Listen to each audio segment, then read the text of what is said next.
So welcome to day 2 of the NN Ulster Age Group Champs. I think we're just about ready to go here in the under 14 girls, 1500 metres. And we are off. Who do we have? We have Eva Hennessy of Enniskillen, Olivia McCusker of Lockview, Upa Spilskaite of Armagh, Eva Delaney of Armagh, Leila Jones, North Belfast Harriers, Megan Mullally, Enniskillen, Ida Wilshire, Northdown AC, Lily Russell, Willowfield Harriers, Andrea Reid, Finn Valley, Mailey Hennessy, Enniskillen, and Maeve Smith of Ballymena and Antrim.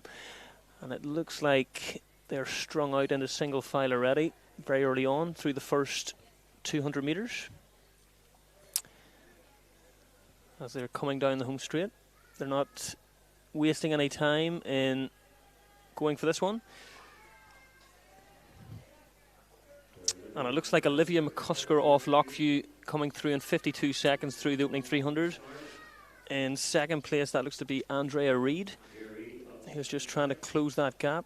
The gap seems to be opening with every stride, though. It'll be interesting just to get a reading off the opening 400 metres. It'll be swift enough. And it looks to be about 72 seconds. It's about 4:30, 4:40 pace for 1500 metres. And that would be well inside her personal best. But there is a long way to go.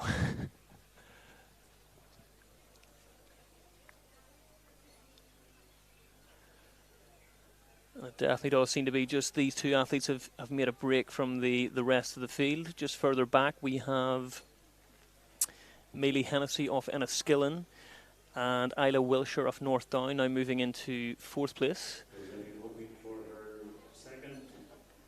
Just as Olivia McCusker comes into the home straight, she has a lead of about 15-20 metres on Andrea Reid.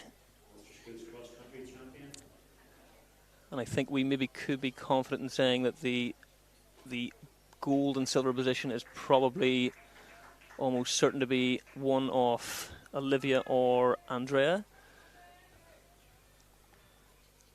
2:12 just coming through the finish line there. Andrea Reid coming through in 2:17, so about 5 seconds between the first and second place position.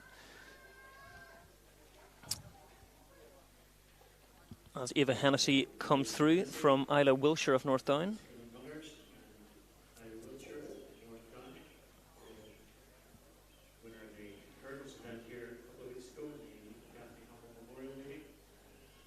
And Eva Hennessy just trying to make a move away just to try and consolidate that third position. But it seems to be all about Olivia McCusker here. She doesn't seem to be slowing at all. And she's now opened up, that must be at least 40-50 metres now, on Andrea Reid, who is fighting well to try and close the gap. Just as we round into the home straight now, 3:10 on the clock. I think we could be looking at a time in around 4:45 here if she's able to maintain this to the finish. Just as she glances round her shoulder there, I think she realises the gold medal is in her possession, so maybe just won't go to the well in this last lap. As she comes through the bell, she's got to take it in 3:36. And her personal best is 5:05. I'm just hearing over the announcer there, so I think she's going to be well inside that. As Andrea Russell comes through in about 3:46. And just in that battle for third position, it looks like Isla Wilshire is just taking over from Mailey Hennessy as they take the bell in 4:04.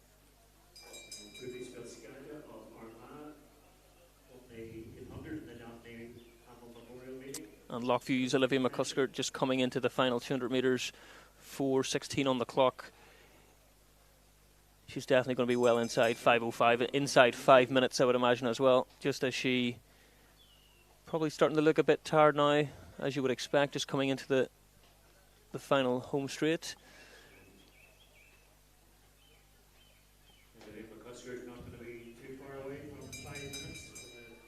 So 4:40 on the clock, coming into the final 70 metres. She may just have to push a little just to get inside that 5 minute mark. 49, 50, 52, 3. She's going to be inside 5 minutes. She is going to run 4:56.96. Great running there from Olivia McCusker off Lockview, as Andrea Reid from Finn Valley comes through, and she's not going to be far away from her personal best either.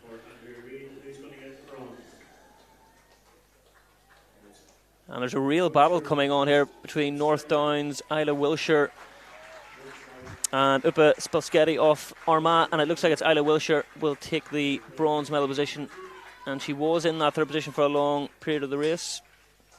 As we see, Mealy Hennessy, who was also battling for the third position, coming through. And a lot of these athletes will be close to their personal best, which is impressive considering the single file nature of the race.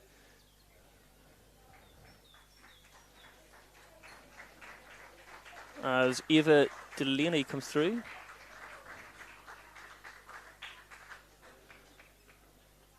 Should I say Maeve Smith of Ballymena and Antrim. That was the under-14 girls race. And we'll just take a look down. It's Willowfield Harriers' Lily Russell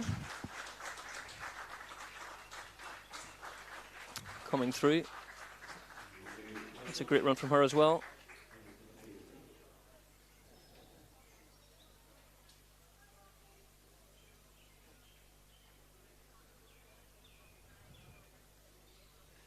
And the events will be coming thick and fast. Today we'll be seeing the under-14 boys next.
Just about to get underway in this under-14 boys 1500 metres. And they are off. We'll just take a look through the start list. James Blees, Northdown, AC, Conan O'Doherty, Mid-Ulster, Leo McCauley, Mollusk, Thomas Coy, North Belfast Harriers, Charlie Taggart, Keeper Lit, Pyers Toner, Clonaz, Aaron Agnew, City of Lisburn, Finn McKay, City of Lisburn, Jack McElroy, and Keelan Ryan. And this race looks a bit more closer and compact. There is already maybe 6 or 7 athletes just vying for that lead position as we come down the home straight. That looks to be Thomas Coy, number 47 there for North Belfast. He has a personal best of 5:12. And they've got out pretty hard here as they come through in 54.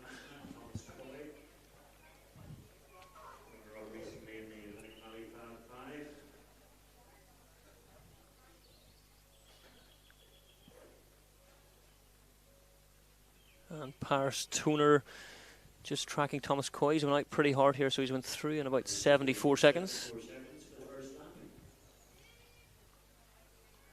This looks like it's going to be a very competitive race. We have 6 athletes all battling it out here now. Will someone maybe take the lead from Thomas here? It could be a long run to the finish, but he doesn't seem to be pulling away.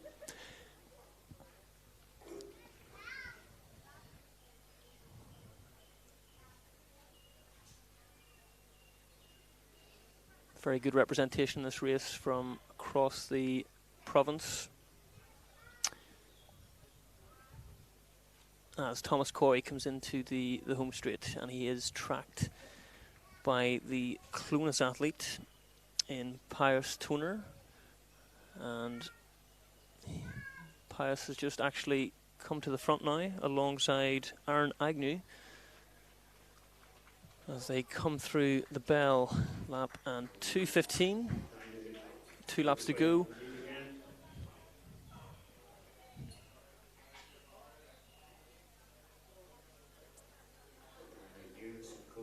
And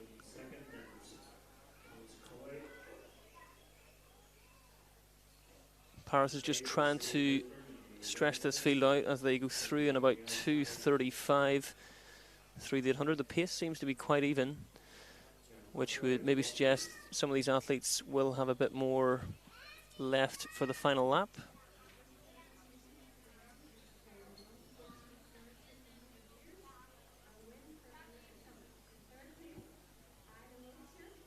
And the lead has changed hands once again, but Paris is really trying to hold firm there, so he's not relinquishing the lead at all, as Thomas Coy just tried to move around his right shoulder as they come into the home straight. 3:14 on the clock.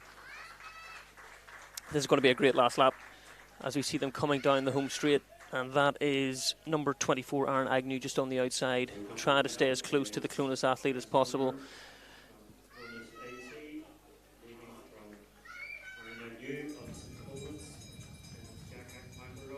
Jack McElroy just trying to take closer order as well as they head into the final lap.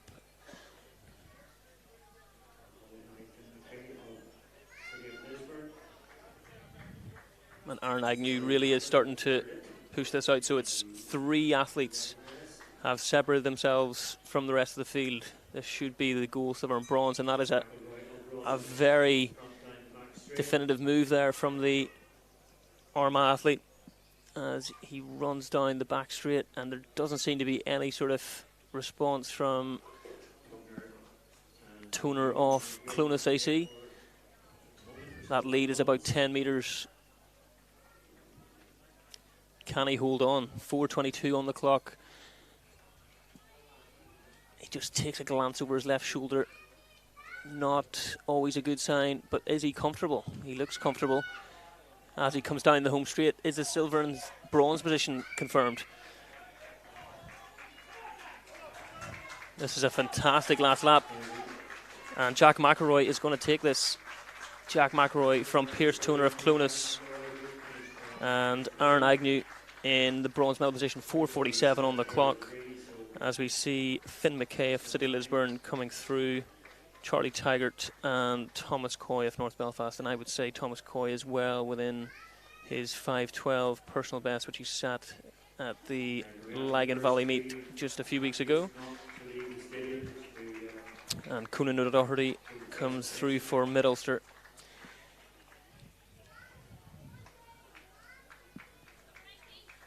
James Blease off Northdown AC coming through. Probably won't be far outside his 5:32 best. That was a great race, very competitive.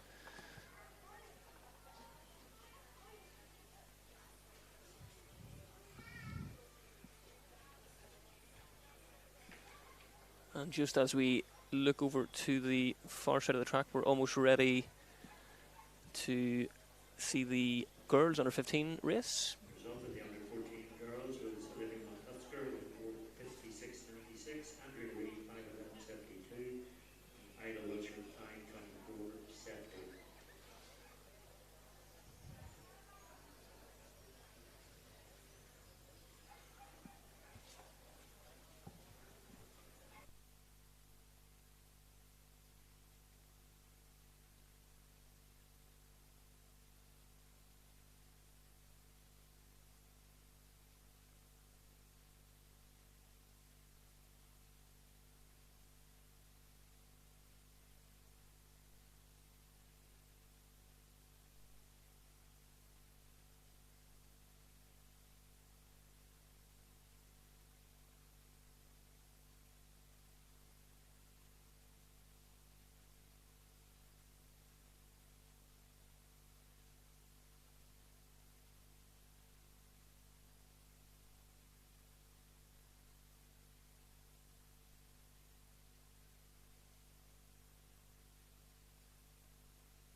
Just about ready to get underway in this girls under 15, 1500 metres. And we are off from the inside. Carrie Foster, Willowfield Hires, Katie Kuhn, Lagan Valley AC, Adria McAllister, Ballymena and Antrim, Holly McNulty, Finn Valley, Cadence, Hamilton, St Peters, Molly Blair, Ballymena and Antrim, Oriella Crotty of Annalee, Nia Byrne, Finn Valley, Abby Smith, Shercock, Fionn, Clements, Ballymena and Antrim Harriers, Molly McCaig of Monaghan, Eden Davis, Clunas, Honor Budwala of Armagh AC, Fela Houston, Lucia Steen of City of Lisburn, and Erin Han of Lockview. Quite a big field, 16 athletes in total, and we are strung out already. And that is number 223, who is straight to the lead. And she's just ahead of Oriella Crotty of Annalee. And there's definitely no waiting about in this race as we come up to the first 400 metres. It's going to be inside 70 seconds as they go through in 69.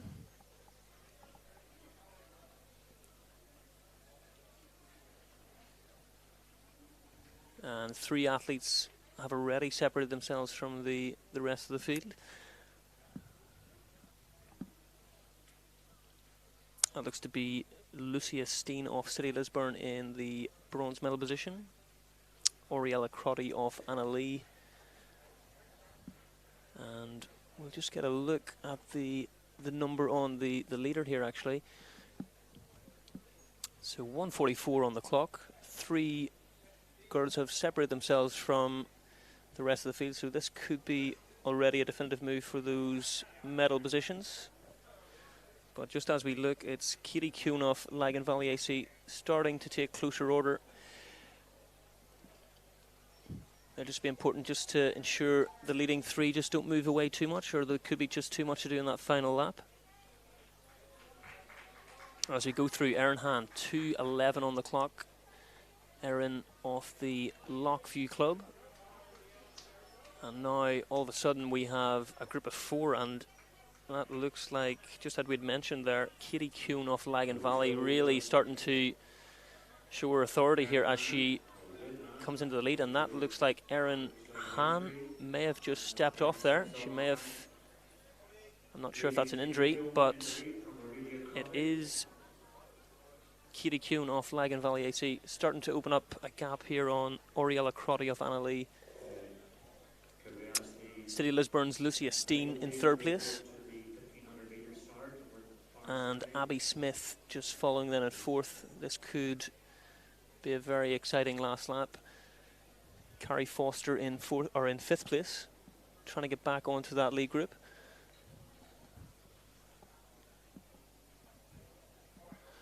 But I have to say, Katie Kuhn looks very strong here. She comes down the home straight, 3:17, 3:18 on the clock. This is going to be a pretty quick time here as she approaches the bell.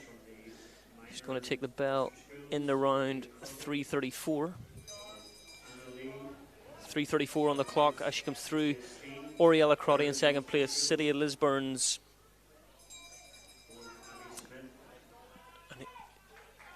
Are they closing? I think Katie's actually opened up a bit of a gap there. 15 metres on Oriella.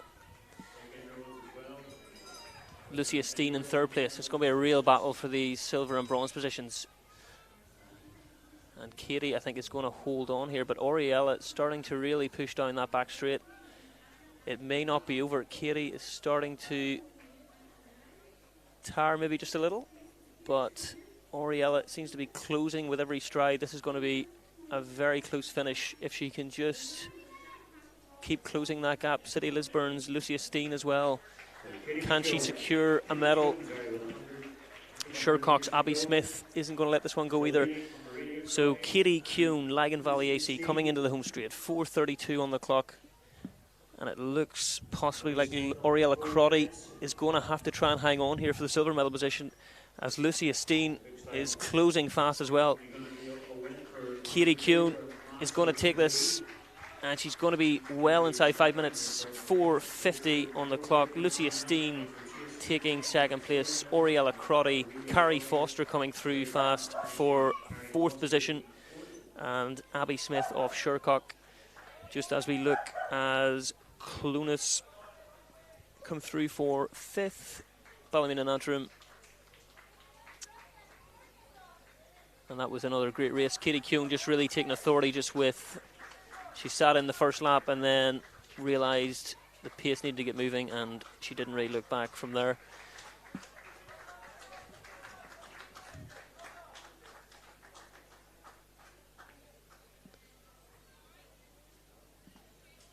A very good race indeed.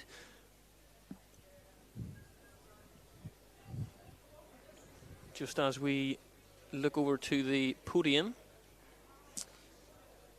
of the under 14 boys, that was another great race as well.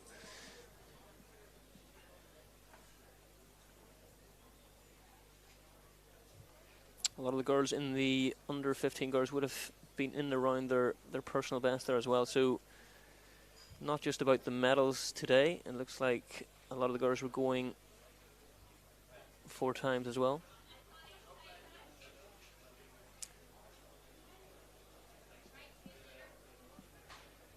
And the races just keep coming thick and fast. So we're going to be heading into the under 15 boys next here.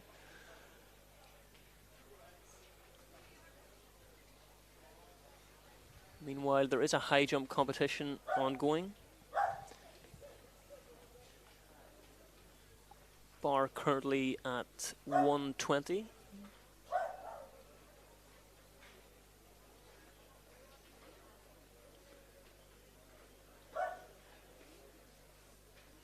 And we do have some results just filtering through. Under 14 boys. Just get a look at that. So Jack McElroy won that in 4:47.03. Paris Toner 4:47.95. Aaron Agnew 4:48.99. The under 14 girls, Olivia McCusker was a convincing winner in 4:56.96 from Andrea Rita Finn Valley 5:11.72. Ida Wilshire 5:24.70. And Opa Spelskete of Armagh just missing out on that bronze medal in 5:25. Maylee Hennessy 5:33. Layla Jones 5:33. Maeve Smith 5:55. Lily Russell 6:21.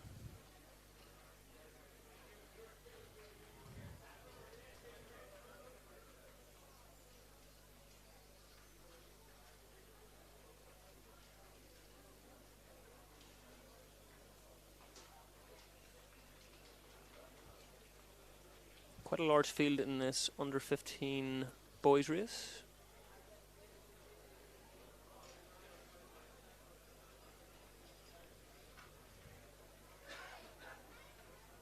In fact, I think they're actually going to be, I think there was a possibility they were going to have 2 heats, but just looking down there, it looks like they could be all run in the 1 heat. I think there's 21 athletes in total. Typically 16 would be seen as the maximum, but if all 21 haven't shown, they will probably look just to get them into the 1 heat. There was going to be a time trial scenario, but we could just be seeing the 1 heat here. Just run through the list: Daniel Agnew, Carl Murray, Luke LeBlanc, Aidan Corey, John Glenn, Benjamin Chalice, Alexander Robinson, Harry McCardle, Alex Downey, Ethan Lappin, Oren Rogers.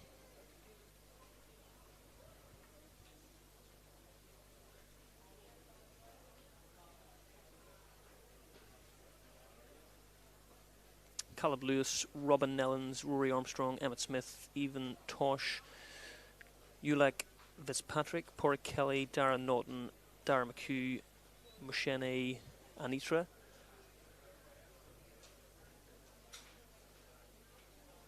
So it looks like this one could be very competitive as well. A lot of athletes with some very impressive personal bests. Nuri's Luc LeBlanc, 4:26 best. Could feature prominently in this race. As we hear the starter's whistle. And about to get this race underway. We'll have a better idea just how many athletes are in the race once we get going. Does seem to be quite a large field. And straight from the off, that looks to be a Finn Valley athlete has just went straight to the front. These guys are not messing around as they go through the first 100 in about 15 seconds. So they're looking to establish their position early on here. It looks like Lagan Valley, Finn Valley, Ballymena and Antrim all to the fore in this race. As they come into the home straight, 35 seconds on the clock. These guys have got out fast. Could be just a notch outside 64, 65 seconds for this opening lap.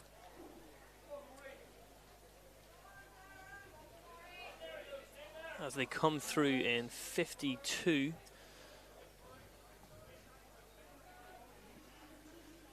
And it's Ballymena and Antrim to the front here. That could be Evan Tosh of Ballymena and Antrim. Lagan Valley in second, Letterkenny third, as they come through in about 70 seconds. So the pace did slow in that second 200 of the opening lap. But now Evan Tosh really getting this field moving. So we have a group of about 6 athletes who have moved away from the rest. This looks like it will be a very competitive race. 1:27 through about 500 there. So they've almost slowed, picked it up. So the pace is fluctuating just a bit. Maybe just athletes just trying to make the occasional surge to try and get into a position as they come down the home straight. 1:47, Evan Tosh from the Lagan Valley athlete. That's number 156, Letterkenny 164. As I say, we had anticipated that there was going to be 2 races here and it was going to be a time trial scenario, but it looks like they have just went into the one race. 2:05 through the bell. As East Downs, Alexander Robinson just comes through there in 2:10. And Evan Tosh isn't having it all his own way here as the Lagan Valley athlete. Ulick Fitzpatrick just trying to stay on his shoulder as Dara Naughton off Letterkenny holds that third position.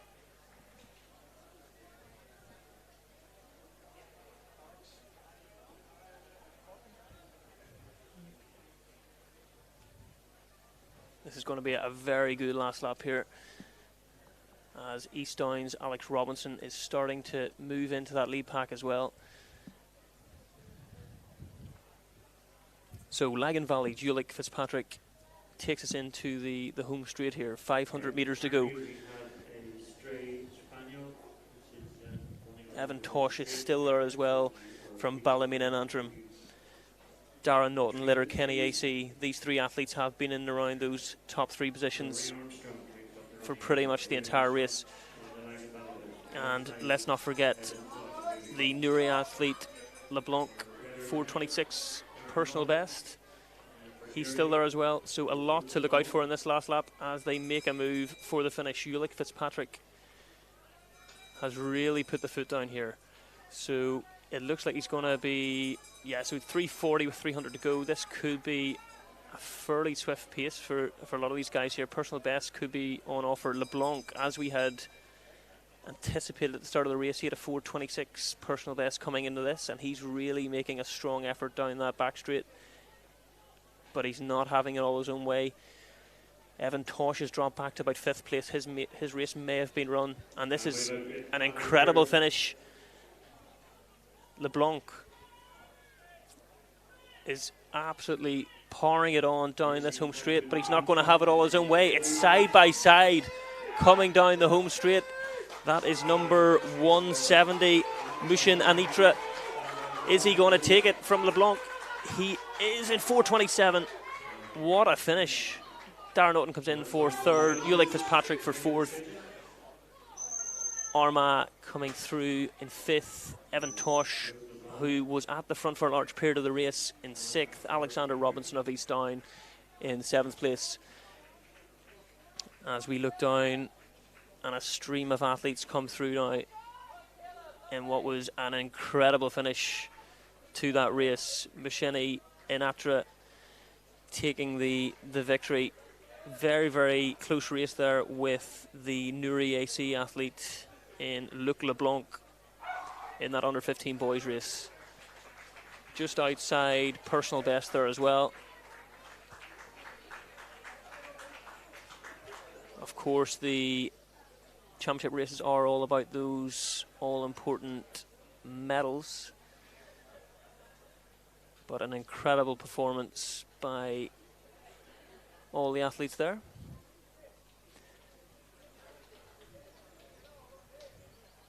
.4:27.56. We'll just have to get clarification whether that's a best there for Machine Inatra.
We have some confirmed results from the under 15 girls 1500. Katie Kuhn, convincing winner in 4:50.29.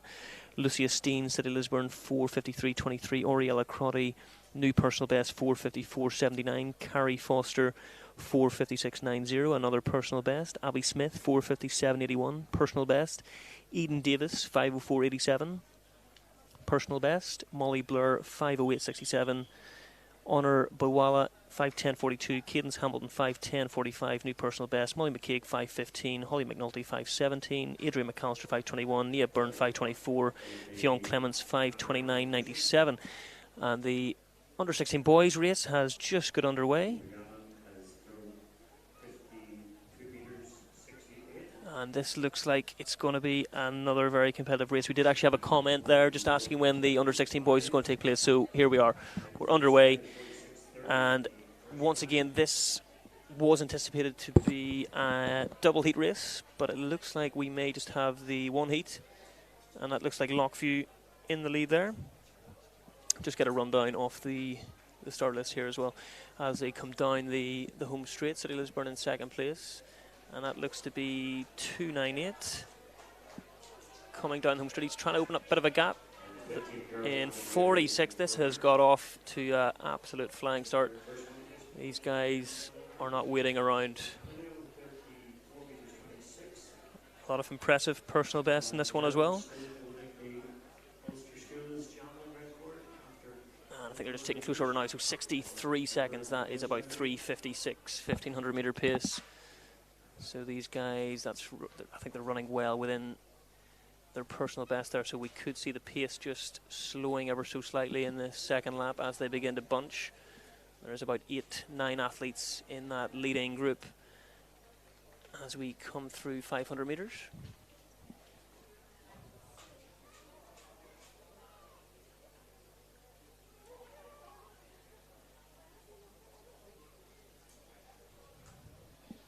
think that was Noah Watt of Lockview,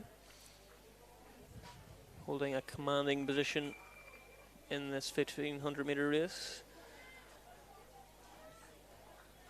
Doesn't look like any athlete really wants to try and take this pace on now. It's turned into a real tactical battle between 9 or 10 athletes,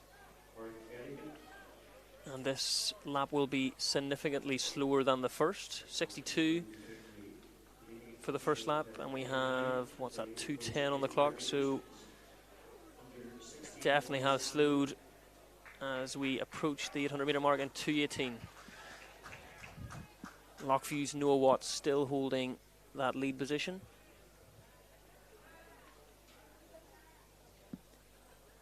As we go down the back straight, he's just trying to stretch it out again.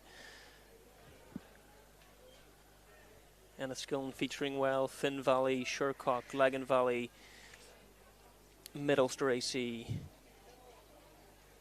And City Lisburn just trying to hold on to the back of that lead group as they start to move away. So we're now down to about 8 athletes as we start to come into the home straight, approaching the bell. Noah Watt, he's been at the front of this group for a large portion of the race, but that has now been relinquished, and it looks like Enniskillen has taken the lead. That is number 282, Harry Mackenzie. As we take the bell, 3:11. What a last lap we're going to have here. Pace has increased substantially. Enniskillen, Finn Valley, who's going to take this? Shercock is not out of it either. He's just increasing that gap on fourth with every stride as well. So the lead three are gone, clear. Can Lagan Valley get back on this? Enniskillen's Harry Mackenzie really starting to open it up now. So 3:43 on the clock.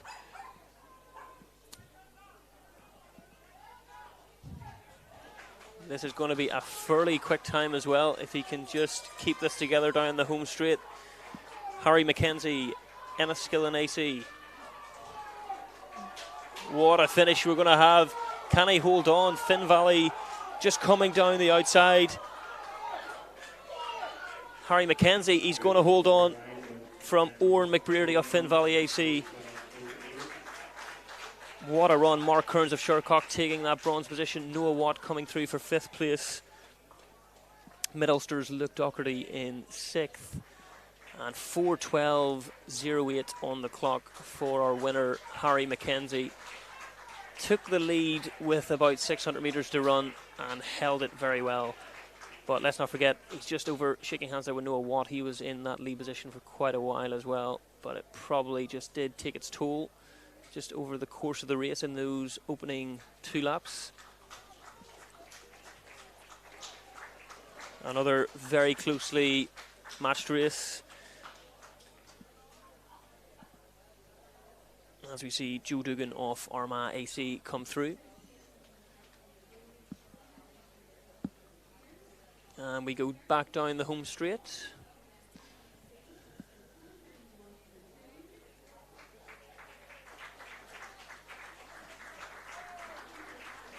And that's number 280, Diarmid Gallagher of Cranfield. A fantastic race, capping off those 1500 metre races.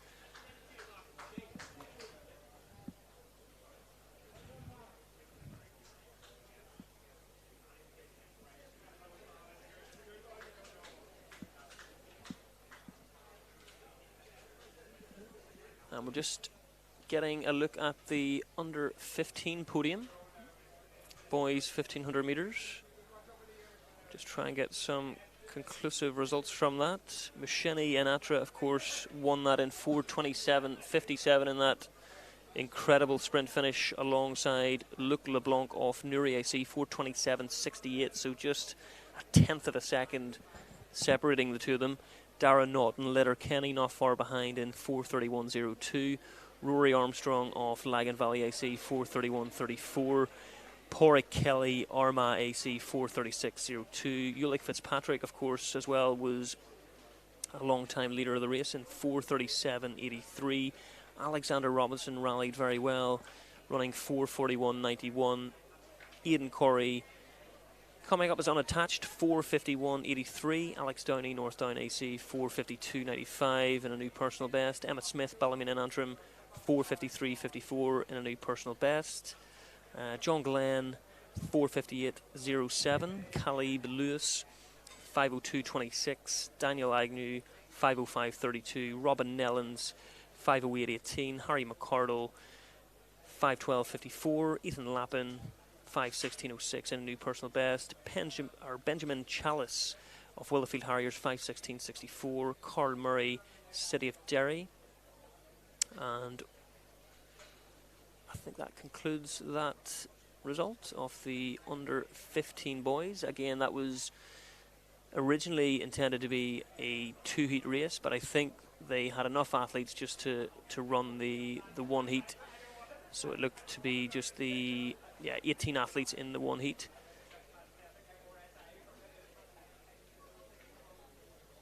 I think we do have a bit of a break in proceedings as we see the hurdles just getting prepared.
So we're just getting ready to go in this under 15 girls 80-metre hurdles. And I'm joined by Tom Reynolds, who's no stranger to the hurdles. Tom, thanks for joining us. Thank you, Neil. Good to be out here. Lovely weather. Good hurdling conditions. Perfect conditions. I don't even see much wind about, to be honest. Still, very still. Just ready to get underway in this under 15 girls 80-metre hurdles. So who do we have? Emer Clark, Madison Orr, Freya Gormley, Erin McCullough, Maeve Doherty, Leona Slevin, Jack Bright. And they've got off to a very good start. That is Letterkenny's Maeve Doherty coming through the centre, followed closely by Leona Slevin. Very close race. Very close race. Oh, just took a stumble in that last hurdle. 13-14. Leona Slevin just lost it in that last barrier. And yeah, very closely anticipated race. So often hurdles comes down to that final barrier. Just holding the technique over the last hurdle, and I think the trail leg was the undoing, perhaps on that occasion. But really competitive race, and good to see. Just I suppose the level of fatigue just increases with every barrier, and as you say, the trail leg has just clipped the final hurdle. Yeah, it's always an interesting one. You know, it's a mixture of fatigue, holding your technique together, but there's also then the pressure. As the pressure builds, you know, I think you're looking at world hurdling at the moment. Grant Holloway is probably one of the biggest names to come through. He's the second fastest ever all-time men outdoors, fastest world record holder indoors, but he's renowned for not holding his technique over the final barrier. Very interesting, and he had a great run in the Paris Diamond League. He did. Under 13 seconds again. So I think we're just looking, so the Ballymena Antrim athlete, I think, just took a bit of a clip just coming over one of the hurdles as well. She's just seeking medical attention. Yep. They're taking good care of her there, and it looks like her coach Dougie is down with her there, reassuring her. But yeah, I think potentially took a fall and got a bit of a winding.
So we now have the under 17 girls 100 metre hurdles.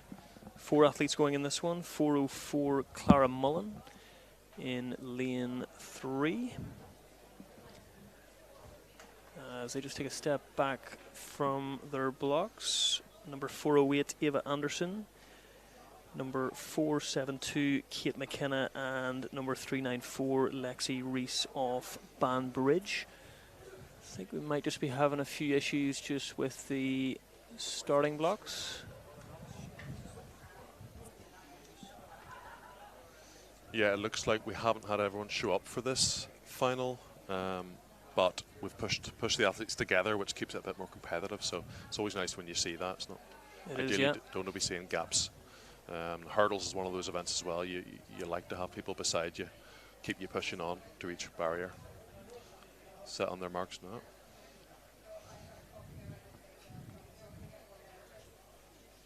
On the markers orders, set, and we are off. So it looks like Kate McKenna and Ava Anderson are just trailing in the wake of Clara Mullen of Liffey.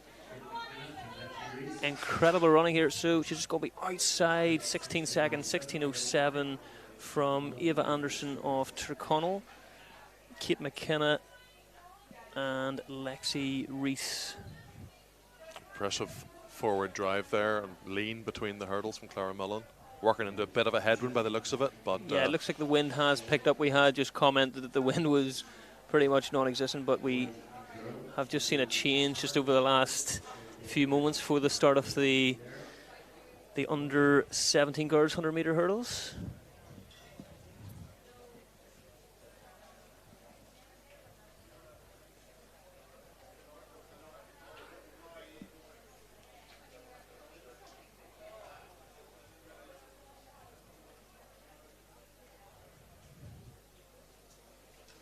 And we'll be quickly moving into the under 19 girls and under 17 boys 100 metre hurdles. Just take a look down there, just seeing them getting blocks ready.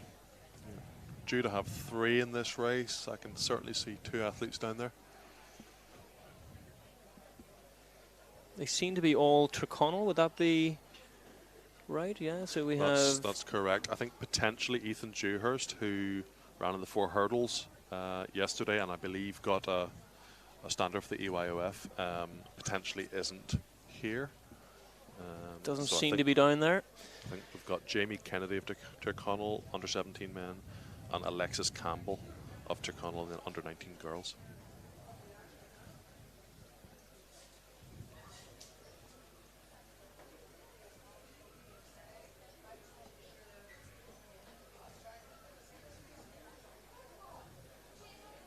And you just mentioned there Ethan achieving that standard yesterday.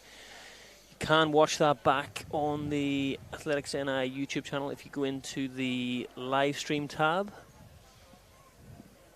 I think we had a few words with him yesterday as well, with Katie, I believe. So you can certainly go back and have a look at that one. I think he's just taking it easy today after his hard effort yesterday. Yeah, and I think potentially the same for his older brother as well, Fenton, who was down to do the sprint hurdles, but I don't see him either. So I think potentially both athletes achieved what they wanted to yesterday in the longer hurdles, both getting standards. That's fair enough.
So just the two athletes in this one, Jamie Kennedy and Alexis Campbell of Tyrconnell. Ethan Dewhurst, as we had previously said, is not running. He was in competition yesterday and probably just taking it easy today after his great performance.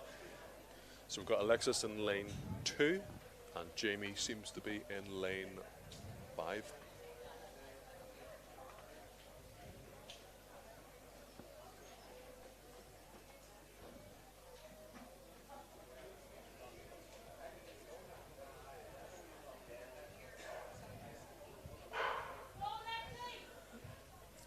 Even start. I think Jamie's slightly inching ahead. Fairly evenly matched.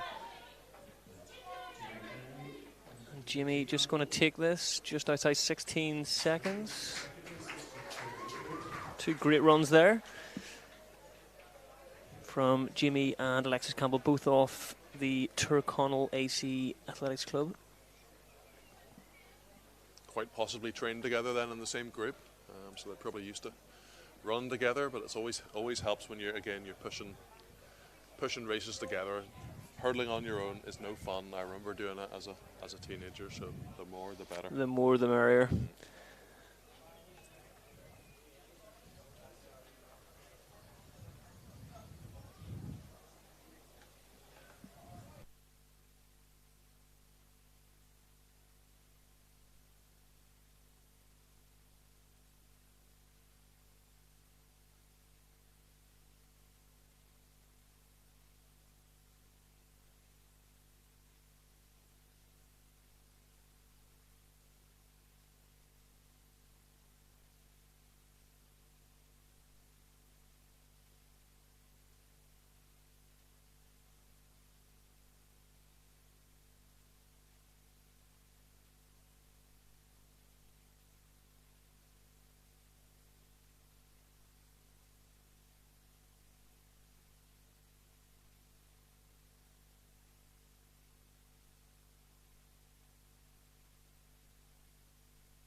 So we're just looking over at the under 15, 17 and 19 boys high jump.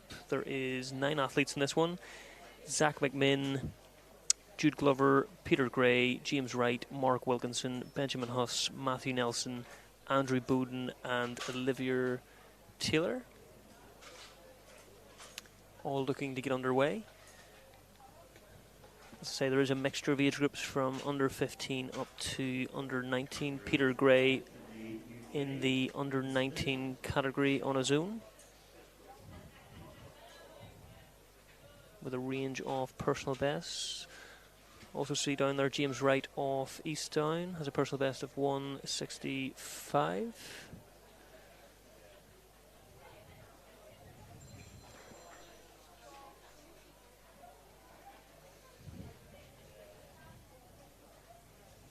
So we will just keep an eye on that from time to time.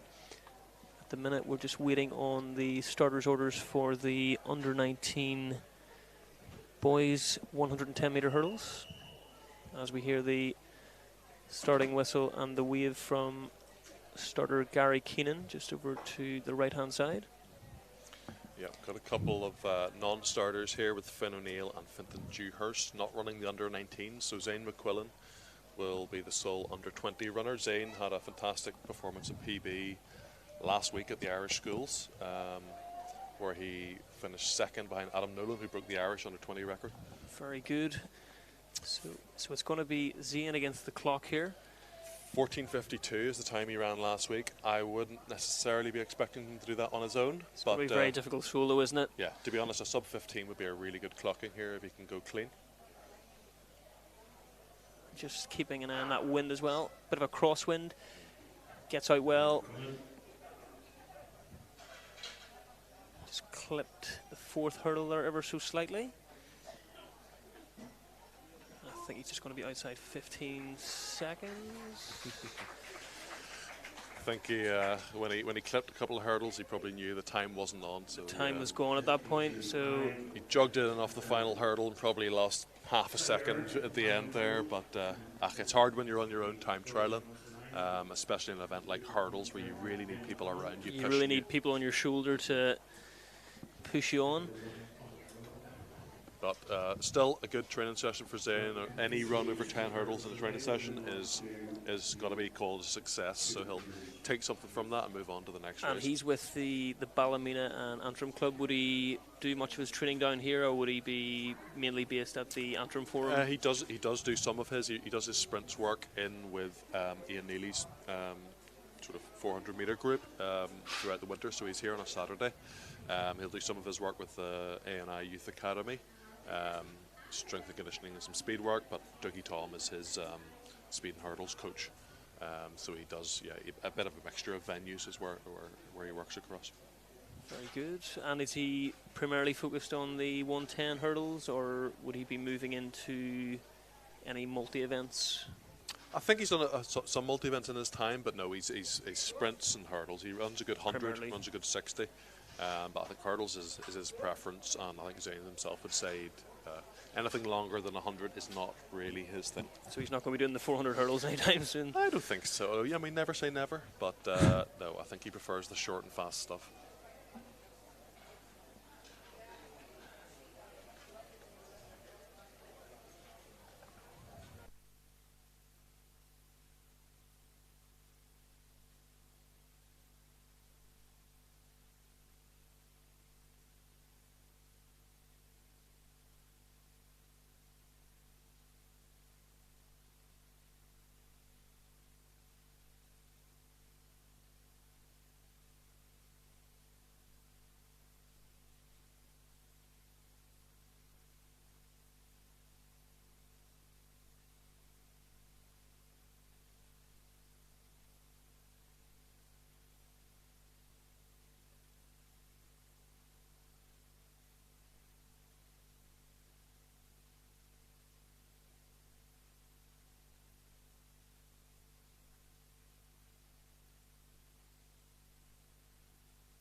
And the next events will be the 200 metres, under 15 girls to get us underway in that. But we have some results from the boys under 16 1500 metres. Harry Mackenzie winning that in 4:12.08 in a closely contested race with Oren McBrearty of Finn Valley AC.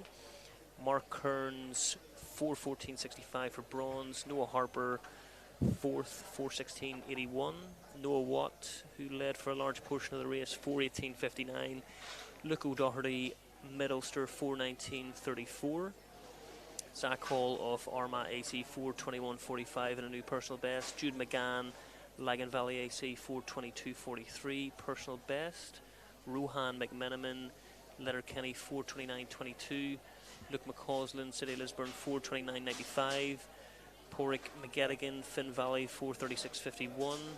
Aaron McCaig, 4:38.96. Jimmy Gallagher, Finn Valley, 4:40.29. Scott Owen, PB, 4:40.65. Joe Dugan of Armagh, 4:57.47. And Diarmid Gallagher rounding that off from Cranford in 5:28.20.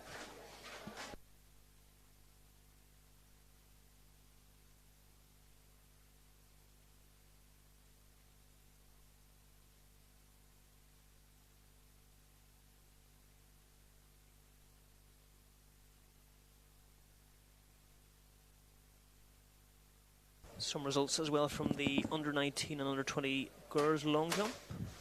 Mia Ferguson, City Lisburn AC, 4:87. Rebecca Murphy, 4:57. And Sophie Reid of City Lisburn, 4:54.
have the girls under 15 200 metres. Just run through the start list as the starter gets the indication that he's ready to go.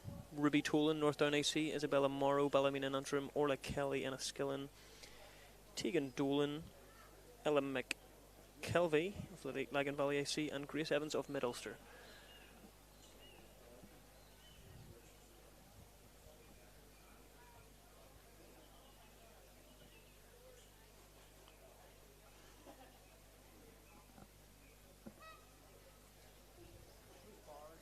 There's going to be 2 heats in this. This is the first of the 2 heats. As the athletes get into their blocks, awaiting the starters' orders.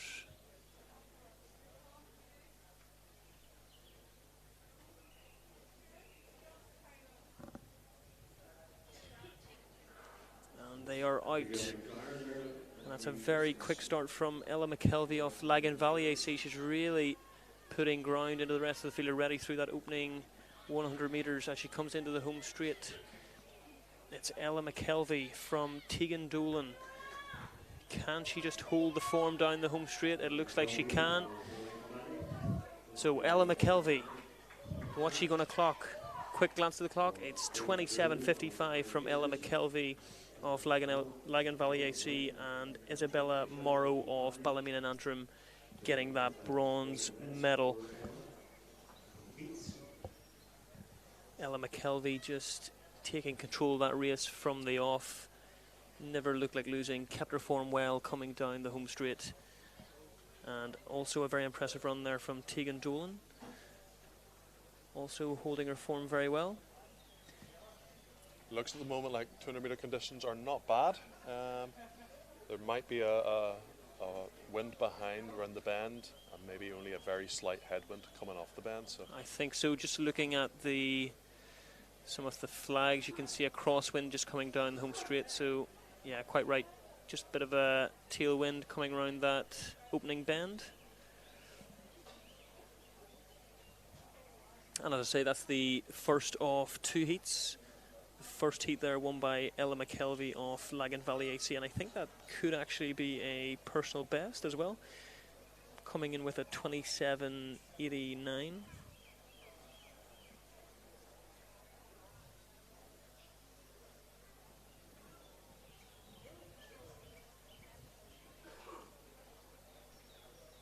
And heat 2, Emer Clark, Jessica Gavin, Sinead McCahey, Anya Strain, Celie Park and Isla Henry.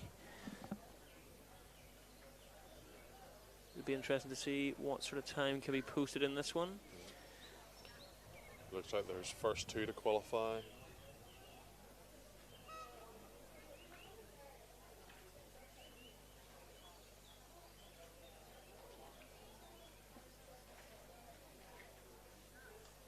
And just in terms of the lane draws here, Tom, would we be looking at a personal best ranking for lane draw, or is it purely random? Round 1 will be random ranking. Also, a number of the athletes wouldn't necessarily have PBs in this event as well. So yeah, round 1 will always be random.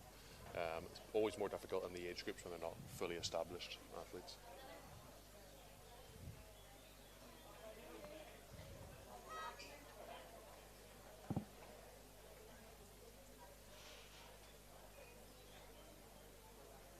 Athletes are in their blocks, just waiting instructions from the race starter. And we are off. Very quick start by Isla Henry on the outside, followed closely by Cecily Park off Willowfield Harriers. As they come off the bend, it's still Isla Henry. Isla holding her form well, but it looks like Cecily Park of Willowfield is starting to come through as well. And inside her is Anya Strain, and just to the inside is Jessica Gavin. Oh, very close finish. Very close finish. 27:82 on the clock. A slightly slower heat than the first. And We will get an idea of the qualifiers just when we get the official results through. Real shame for the Willowfield athlete, tripped just before the line. Tripped just before the line. Still managed to get over the line, so. She got over the line. She was moving very well down that home straight as well. I think there was 4 athletes, probably all within a few tenths of a second within each other. Jessica Gavin, I think, just taking the win there in 27.82, the Finn Valley athlete. And we'll quickly move on to the boys next. In the under 17 category. Under 17 boys, 200 metres is very competitive. Very competitive. So who should we be looking out for in this then? Well, we've got 3 athletes that are very strong over 1 or 200 in the under 17 boys. We've got Toby Thompson. Sorry, no, Toby Thompson's running in the later age groups. We've got. It looks like we have Arnor Bjornsson, yeah, who competed for Iceland in the EYOFs last year, performing well, and recently got bronze medal at the Irish schools. Very good. So he's in the shape then. I do remember actually commentating, I think it was maybe 2 years ago, on the age group champs in Arnor, and I think he has a few siblings as well, all performing at a very high level. So it'll be interesting to see how he goes in this one.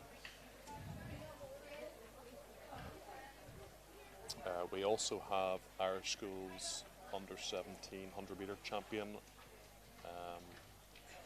Russell Vaikune in lane 4, according to the start list. So Russell Vaikune off Lockview.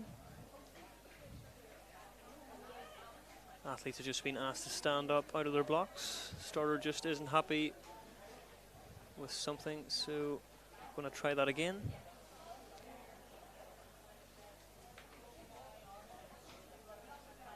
So in this first heat we have Rory Hobbs, Russell Vaikune, Arnor Bjornsson, Owen O'Donnell and Tyler Dixon. It actually looks like Tyler Dixon is possibly a no-show here.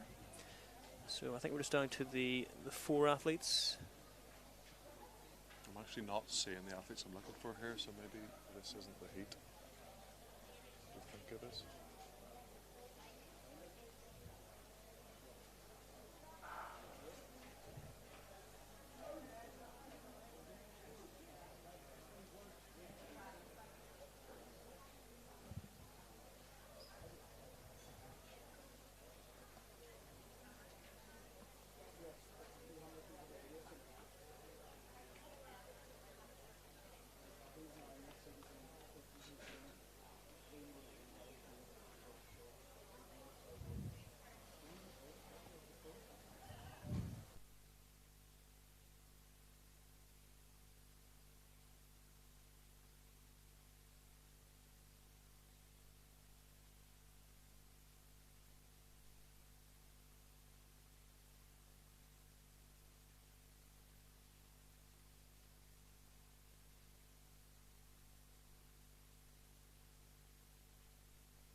And we're away in this boys under 15 200 metre race. And just looking at the outside lanes, they've got off to a fantastic start, and it looks like Thompson off Lockview. And the Regent House athlete is pushing him all the way, 175. against George Thompson, 166. As they come through the line, 24-19 for Thompson off Lockview. Looked very comfortable throughout there as well. So he should be one to look for in the later final. Of course, the younger brother of Toby Thompson. Clearly runs in the family then. Holding his form over the 200 as well.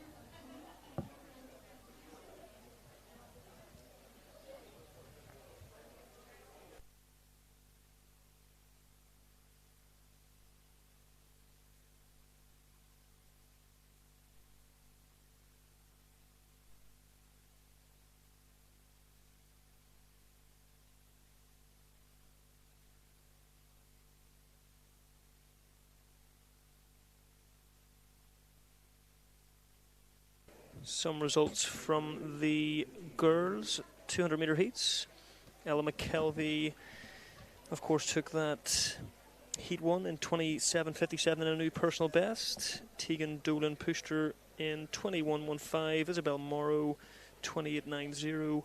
Grace Evans of Mid Ulster 29.15. Orla Kelly of Enniskillen 30.06. And then just going on to heat two. We'll get the results for that just shortly as well.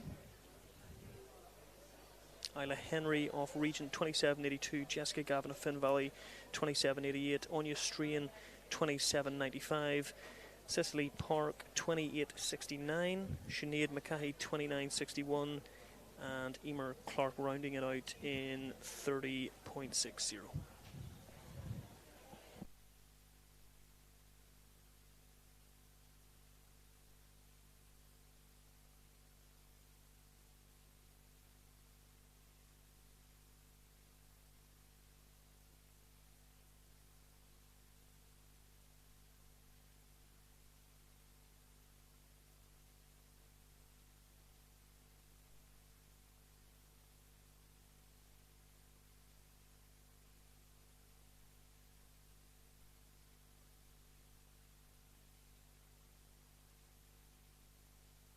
So Zach Thompson taking that first heat in 24.19, new personal best. Finn McLean of Regent 24.65, Oisin McGuinness of St Michael's 26.18, Aaron Burgess of Lockview 26.36, Patrick McHugh of Olympic 26.46, and Lucra McBrien of St Michael's and Sean Sweeney, both non-starters. As we get ready to get underway in the second heat, we have Dan Williams, Jack Bright, Jude Glover, Zach McMinn, Harry McElwain, Charlie Martin, and they are off. And Lane 7 has got off to an absolute flying start.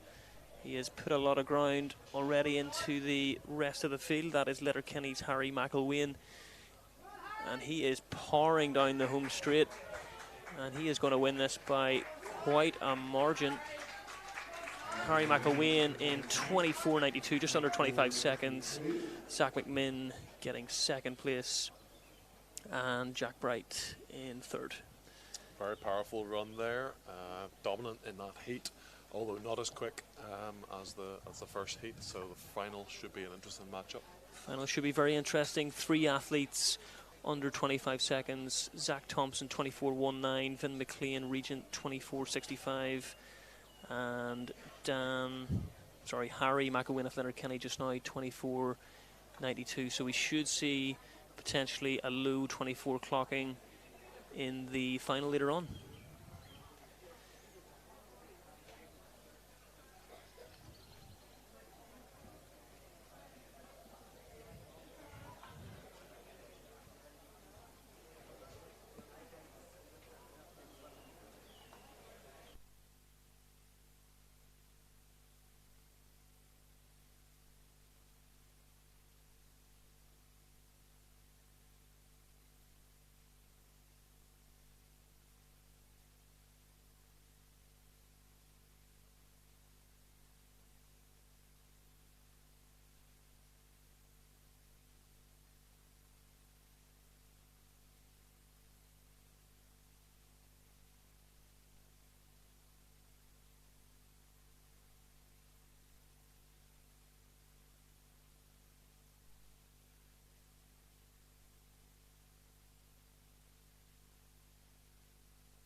So just getting word there's only going to be 2 semi-finals in this girls under 17 200 metres. In this first heat we have Madison Hanna of Lagan Valley AC, Fern Duffy, Letterkenny, Izzy Coolsley, Lockview, Hope Morrow of Ballymena and Antrim Harriers, Grace Callahan and Anna Privilege.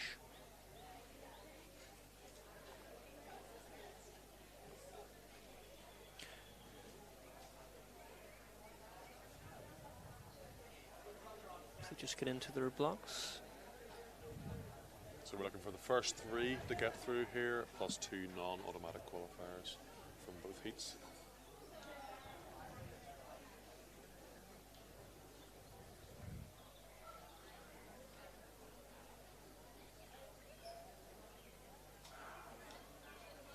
And they're getting out well here. That looks like lane 2, Grace Callahan, has gone out very strongly indeed as she rounds the bend.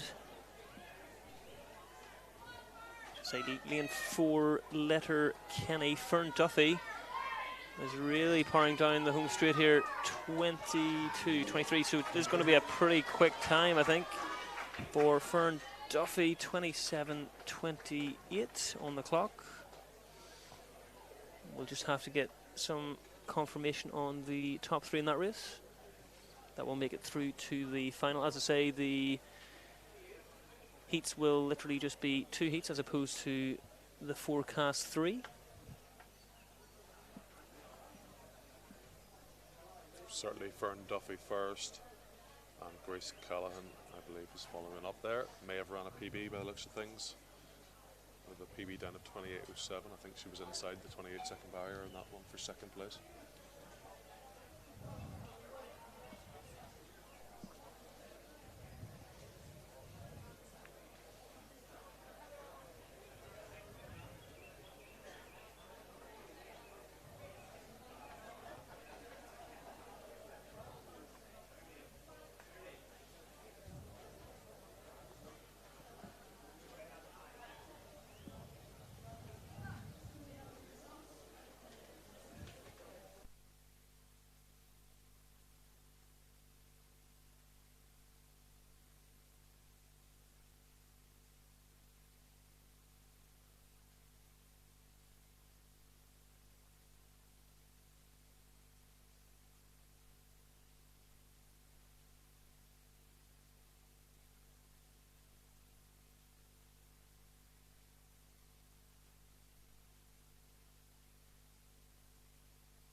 groups ready to get underway in this girls under 17 200 meter heat 2.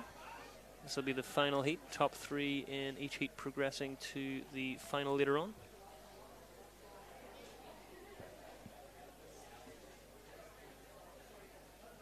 Under markers orders, getting ready to go.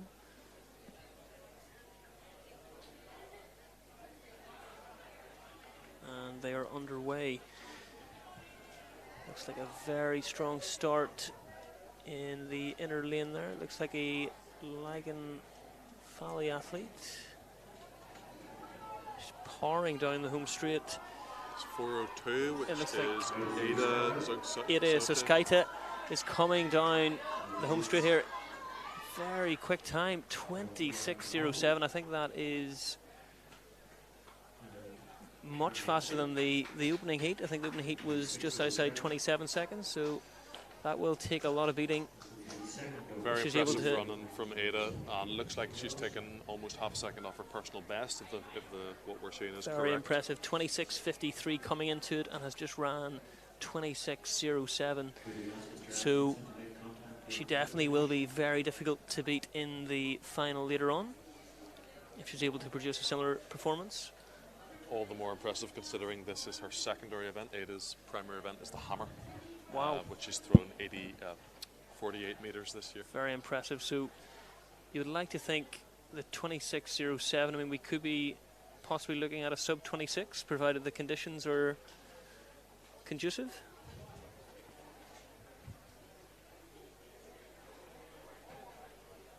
Just taking a quick glance over to the high jump. We're currently at 150, and there is still 4 or 5 athletes left in that. Again, it's a variety of different age groups involved there as well, from under 15 to under 19.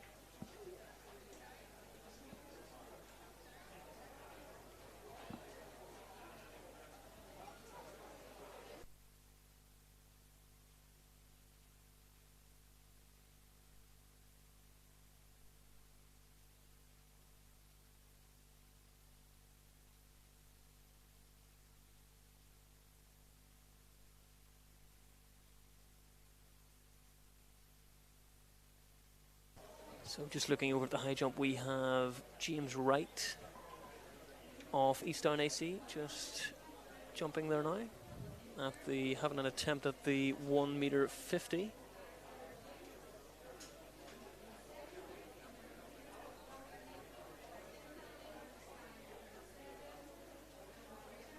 And we also have Andrew Bowden,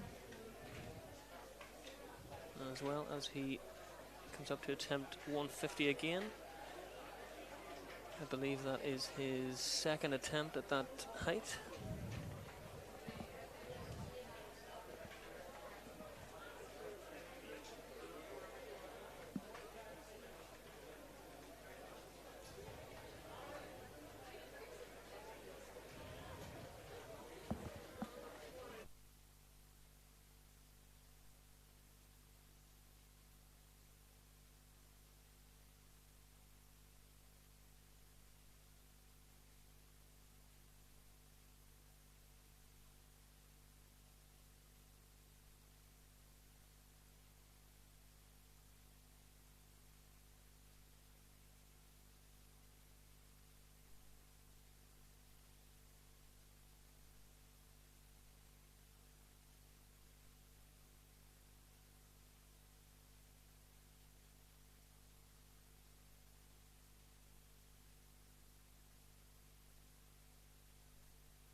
this is going to be a straight final in the boys under 17 200 metre race.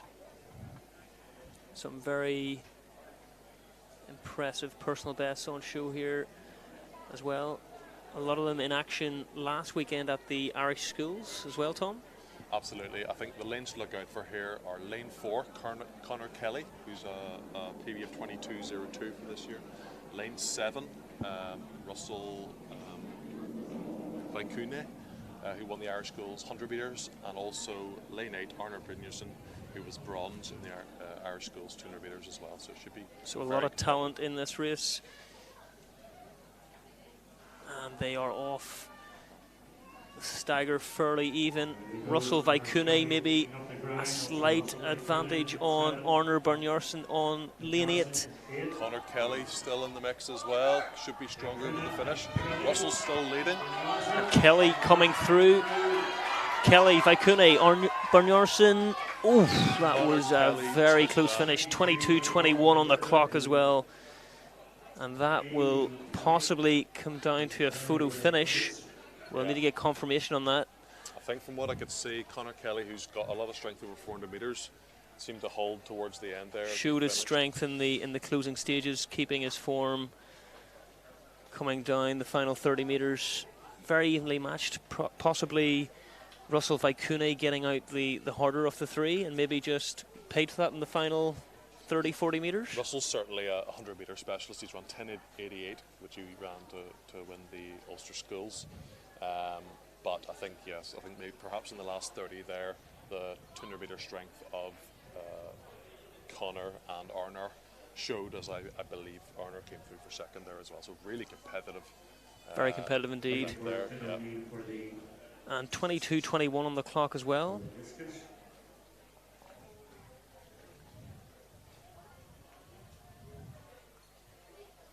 And we just need confirmation just on that, but I think we have some results from the under 17 girls. If we just run through those. So Ada Zuskaita 26:07 in that impressive run in Heat 2. From Lauren McConnell off Finn Valley 26:83, Clara Mullen 27:46, Nadia Lipa 29:73, Lexi Reese 31:63, and again it is the top 3 in each heat to progress to the final. So that should be a pretty exciting final later on. Ada will probably be looking maybe to get close to that 26 mark, possibly just dip under. That was a massive PB, almost half a second off her previous best.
So this girls under 19 200 metre race about to get underway. This is going to be a straight final, as we just have the one heat.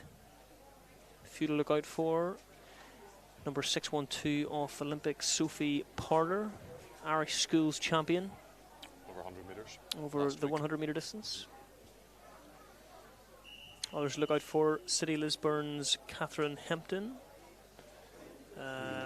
Natalia Finn as well, City of Lisburn, Rebecca Murphy Oriel, Neve Fenlon Lockview, Harriet McCrossan, Hannah Murray.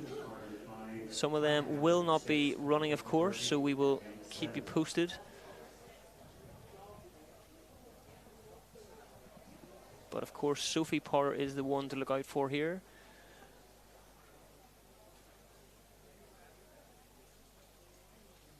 Fresh off an Irish schools title over 100 metres. Can she move up in distance to the 200 and produce a similar performance?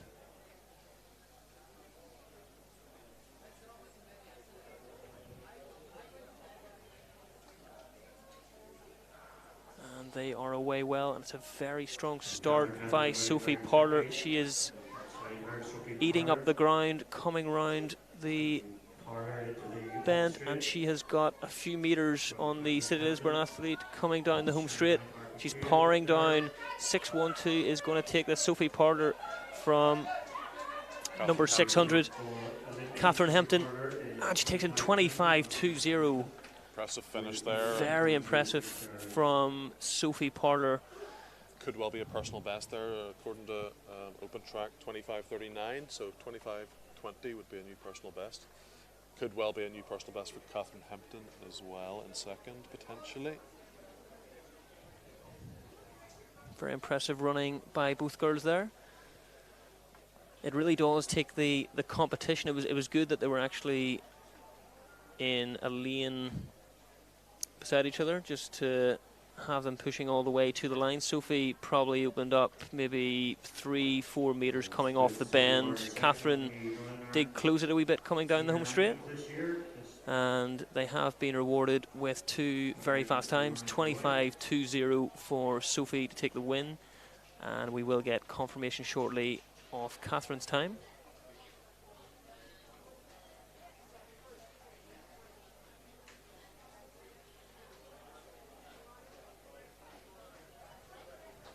We can see provisional results of the under-17 boys fast 100 metres that we saw there. Connor Kelly setting a time of 22.20 into a minus 0.6. Arnold Brinson really did close the gap and only finished 300s behind in a new personal best of 22.23. And Russell Vaikune in third with 22.31. So yeah, we just over a tenth of a second, just separating the top three in that. Yeah. Then definitely a race that really lived up to its billing, with three very exciting athletes. I'd say one of the races of the day so far, would you say? Oh, absolutely, yeah. I mean, to run, two personal bests and an athlete, Connor Kelly, who's in very good form this year, hit some consistent performances. Yeah, very impressive running. Certainly, I think one of the races of the day so far. And Connor is no stranger to the 400 metres either. He ran an impressive sub 50 clocking recently. Yes, he was for probably the first month and a bit of the season. He was number one in the UK under-17s with 49.05. Hasn't run one since, so I think he's maybe focusing on the 200s and perhaps will move up eventually to be a 400 metre runner. Just trying to harness that speed over 200 first maybe, and then moving up. I think it's a sensible way to do it. We've seen athletes do that in the past, and performing well. As we just take a look across, I think we're ready to go in the boys under 19.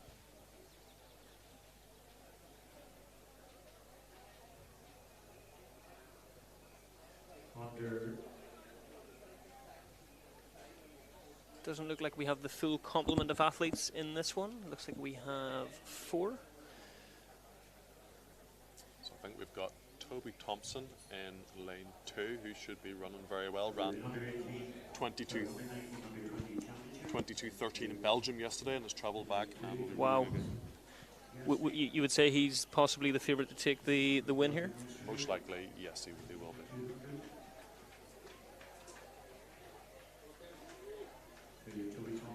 2, Shay Scanlon of City Lisbon. Shay Scanlon in 3. Almina Natural in 4, and Shane Mulligan, Shercock in 5. And we did see Toby's brother earlier on running. Yes, ran a PB in the under 15s, I think it was, 24-19. Toby will be looking more closer to 22 or even below 22. He's a PB of 21.93 for this season. 21.93. Conditions are pretty much perfect for 200 metre running. It'd be interesting just to get a wind reading measure, just to see what that is. Yeah. You know, from the flag we can see it looks like it was behind him on the bend, which is helpful. And they are off. Right. Toby Thompson has really got out hard. He is making up huge ground on the stagger there, so he's coming into the home straight. He's got about 5 metres on the rest of the field, powering down. And let's just take a look at the clock. It's going to be quick. Oh, 22.18. And as he crossed the line in some frustration, I think he was possibly looking for sub 22 or close to it. But, I mean, surely he has to be happy with that. I mean, it's a solid run for him. Yeah, solid back-to-back race. You know, racing yesterday, travelling to Belgium, 22.13. To back that up with the travel, the very consistent level of performance. Run is a good run. But athletes always want more. And that's why they keep striving and keep getting better. Absolutely. Just saw a good clearance, 175 in the high jump from the City of Lisbon athlete.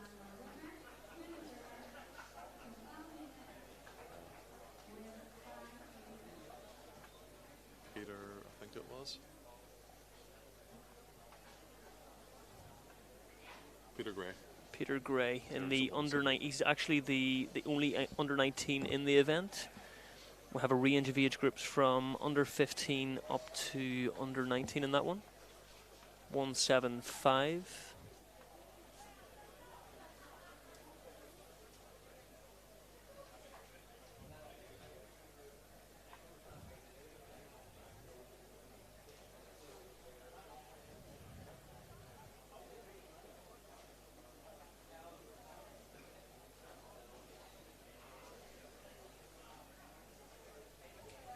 And our next events we'll be moving on to shortly is the 100 metres.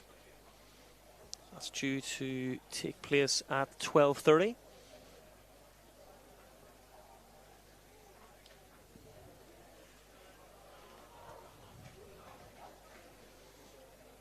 Of course, a lot of the boys and girls that ran in the 200s, you would expect some of them maybe to feature in the 100 as well, or do you think it would be too quick a turnaround for that?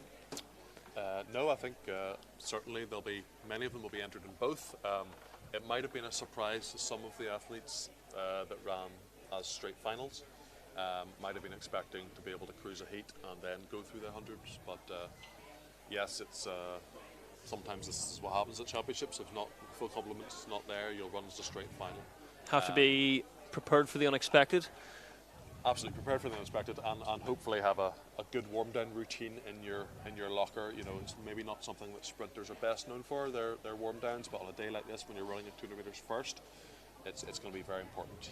Certainly I think Arnar and Russell I believe are both in it for the 100, and they'll be probably very competitive. Russell will probably be looking to get his own back after losing out to Arnar there at the end of the 200. And you were saying Russell favours the 100 metre distance possibly over the 200. He got out very hard over the bend, so it'll be interesting to see if he can try and claim back a title in the 100. Yeah, but then what comes to play as well is kind of the recovery aspect as well. Recovery aspect of it. So you'd expect 200 metre specialist probably to be able to run 100 metres afterwards, whereas a 100 metre specialist not necessarily, but it depends. Just might not be able to recover just quite as quickly. It's an interesting element, and it's when you look at NCAA championships and Rashida Adeleke, who's performed so well yesterday with a new Irish record. Fantastic time as well, yeah. You look at Rashida, and she's running a 400, and then an hour and a bit later running a 4x1 or a 200 metres, and it's that kind of capacity you don't expect young athletes at this age to have yet, but it's something they'll hopefully aspire to as a senior. What would you say is the minimum amount of time you would require to recover, say, from the likes of a 200-metre race approaching a 100? Completely depends on the athlete, very individualised.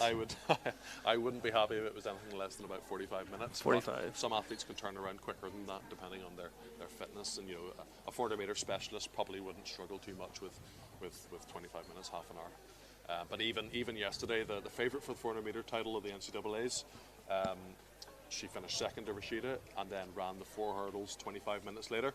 Wow. And she finished fifth, which I think from her point of view she'll be disappointed with, but 25 minutes for back-to-back 400 very short period of time to get fully recovered, isn't it? It's crazy, really.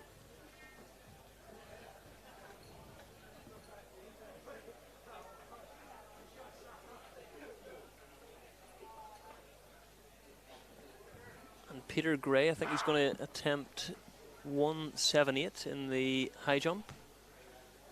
The City Lisburn athlete just clipping the pole just on the way up there. I think he's possibly the only athlete left now in the high jump. He will of course get another couple of attempts at that one. I think he has a clean slate until this point.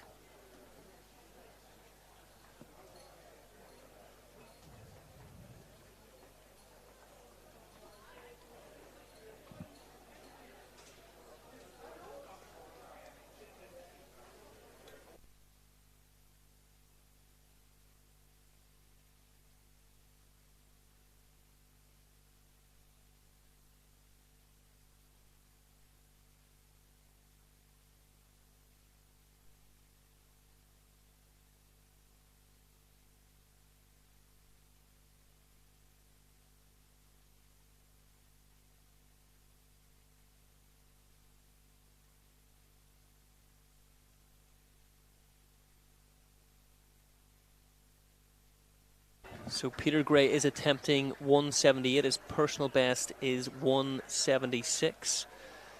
As we take a look over at the high jump. And he jumped that relatively recently, Tom, the 176? Yes, I think it was set from the indoors of this year. Oh, wow, new personal best. New personal best from the City Lisburn athlete. Peter Gray of City Lisburn, so he seems absolutely chuffed for that one. Made the corrections between that first jump where he went into the bar, and that time he stayed away and just travelled up across the bar, and makes a huge difference. He cleared that by a large margin. He'll probably be starting to think about a 180 clearance or higher. So. There's such a huge technical aspect involved in the high jump. We were discussing earlier that it's just, from an outsider's view, it probably looks like a fairly basic sort of event, but there's so much technicality involved. Have you had any experience in the high jump yourself?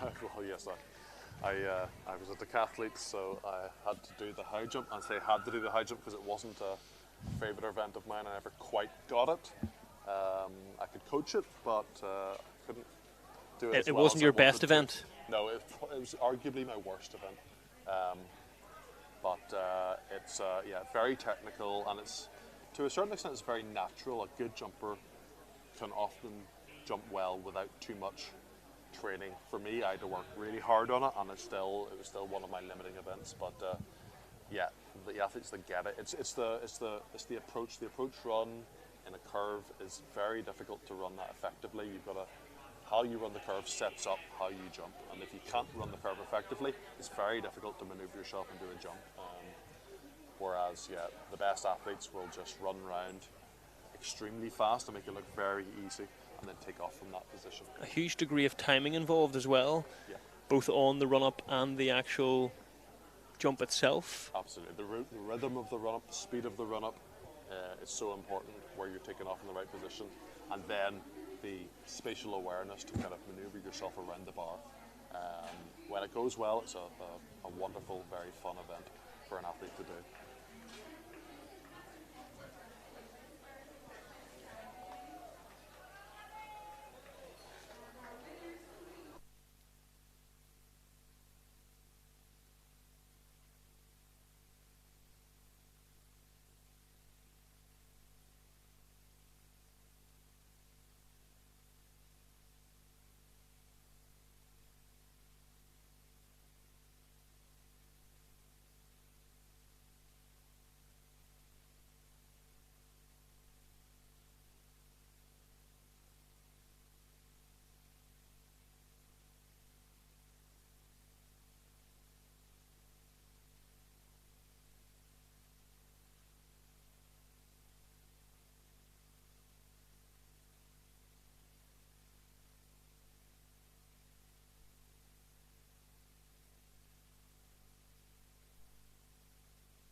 Peter Gray just moving up then to 181.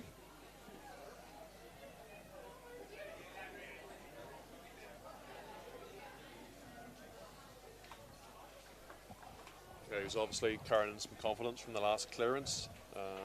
Once you've won the competition, you can set the bar as you like with a minimum of a 2 centimetre increase. So he could have gone to 180, but he's gone for the 181. He did clear the last height by high enough, so if he gets it right, he can do this. And of course he was the only under 19 in the event, but it's basically him against the height, really, isn't it? And as I say, he's already achieved that personal best, so he's now attempting 181. He did have enough clearance in the previous jump, as you've previously just mentioned there. So he's definitely going to go close here to 181. It's one of the interesting aspects of the vertical jumps is that nearly always comes down to one person against the bar, and then most often as well, it's one of the only events that always technically ends in failure, unless the athlete does decide to stop after a while. But here is Peter going second attempt at 181. He cleared 78 at the second attempt. Can he do the same again?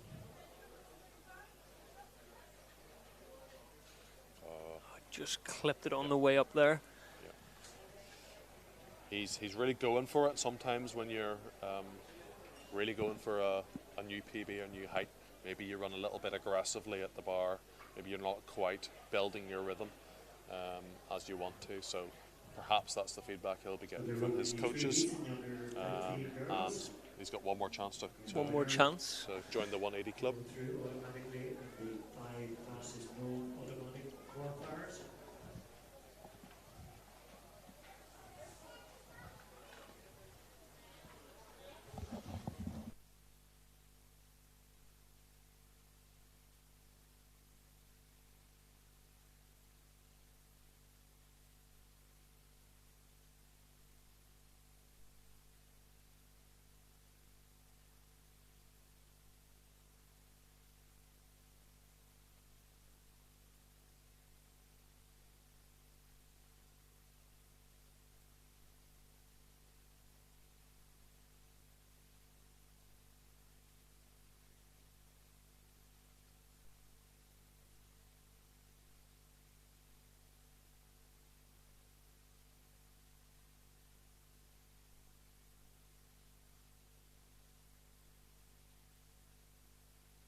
So Peter Gray on his final attempt at 181.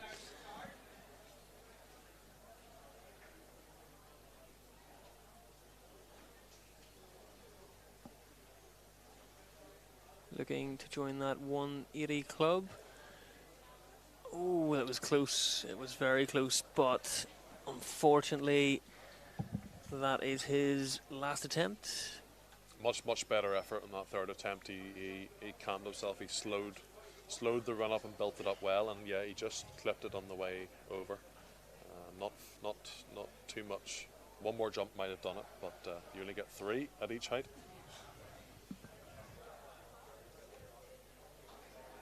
Just glancing over, it looks like we're nearly ready to get underway in the girls' 100 meters, under 15. Looks like we could have 3 heats here. First heat, Kayla Russell, Anna Duffy, Ella McKelvey. Ella McKelvey, of course, was featuring in the 200s. Orla Kelly, Maeve Doherty, Anya Strain, Niamh Latuska. So a lot of athletes in this. I do recognise the names from the 200 metres. I think Anya Strain as well qualified for the 200 final later on. So a busy day ahead for a lot of these athletes between heats and finals.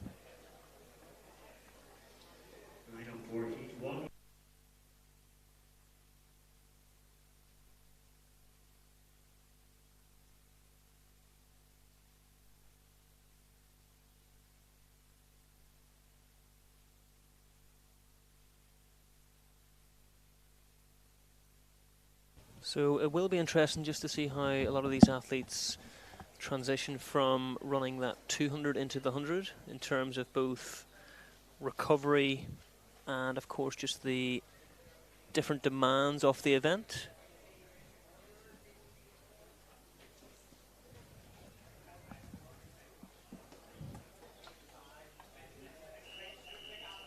Looks like we have 3 heats in the under 15 girls, so it's going to be first 2 to qualify, plus then 2 automatic qualifiers from the 3 heats. Would you expect the athletes that featured strongly in the 200 to translate that into a fast 100 as well? Many do, but not Not necessarily. Some you might, you get a 60-meter type of athlete that wouldn't be terribly strong in the 100, but can be very powerful in the 100 and have it sewn up by the halfway. So many different types of sprinters.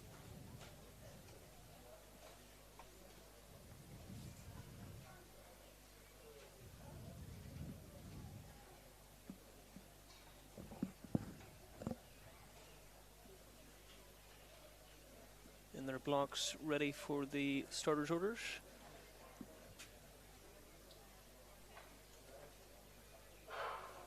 And they are out. Very strong start by Anya Duffy, as well as Kayla Russell on the inside, but it looks like Lane, wow, very close finish. 13:29 taking it there. We had Ella McKelvey, Kayla Russell, Maeve Doherty and Anya Strain all very, very close on the line there. Would take a photo finish just to see which of the 2 athletes will get those 2 qualifying spots. I think Kayla Russell just edged out in the last 10 metres to get the win there from lane 1. She really powered through from about 40 to 70 metres to take command of that heat. And we will just need to get confirmation on who has got that final qualifying spot.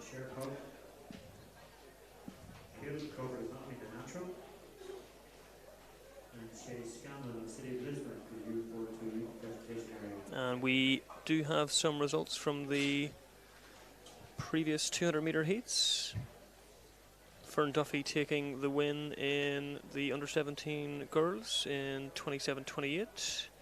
From Madison Hannah, 28:11.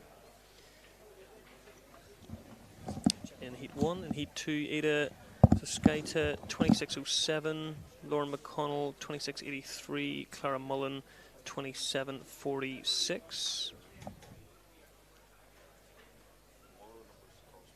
Heat 2, we had Sinead Kenny, against 2, Adam 3 is Larry Kenny, Sarah Kenny, also Larry Kenny 4. Sorry, come back now.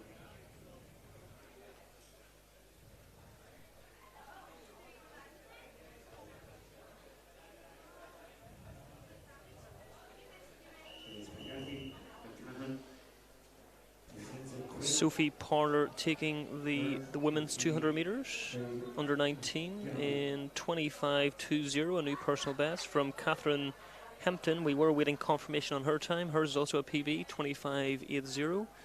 Niamh Fenlon of Lockview, 27:31. And that sealed up the medal positions as we go to the next heat in the girls under 15 100 metres. Beth Malone, Finn Valley, Sinead McCahey, Anya McGavin, Letterkenny, Bridgine Bustina Quinn, Alina Byrne, Sarah O'Keaney, Hannah Hill and Jessica Gavin off Finn Valley.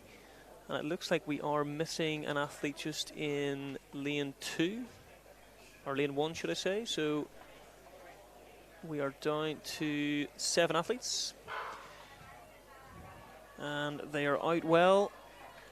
And this could be another closely anticipated race. It's the Letterkenny athlete coming through, but can she stop the Finn Valley athlete Jessica Gavin on the outside? Great running, 13:40, just slightly slower than the first heat. There's a good demonstration of the kind of, the question you were asking there about. Of the recovery? Yeah, recovery or even types of sprinters. We had the lane 6 there was dominating around 60-70 metres, but a more of a 200 metre athlete will come through after that. So good running from both athletes that look like they'll secure their qualification into the final. And as I say, we're still just waiting on confirmation of that first heat. fairly close for the second position and qualifying spot. So we'll just take a look when we get it.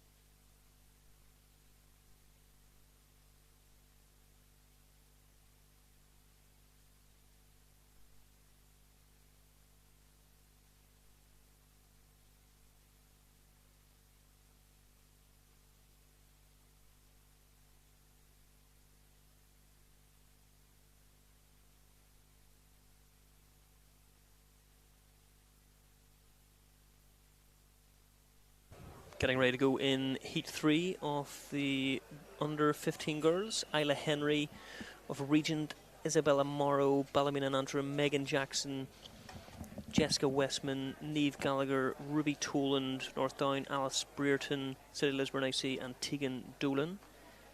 Tegan, of course, was in the 200 metres earlier, taking second place, I believe, in her heat. She's back again for the 100 metres. And she is in lane 6 in the green vest.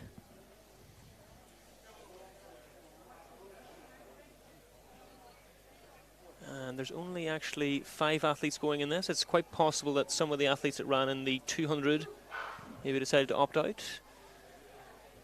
And they've got out well. It's the Lagan Valley athlete, or region should I say, in lane 1.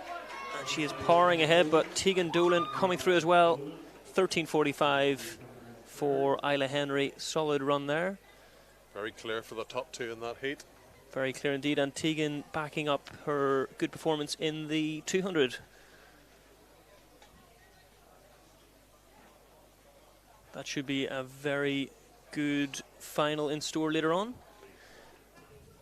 I think Heat 1 just marginally the faster heat, and possibly the closest heat. I think it was Kayla Russell taking the win in that one. We are still waiting confirmation. I think it was a close race between Anya Strain, Ella McKelvey and Maeve Doherty off Letterkenny, so we'll get confirmation on that very soon.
And the under 15 boys 100 metres underway.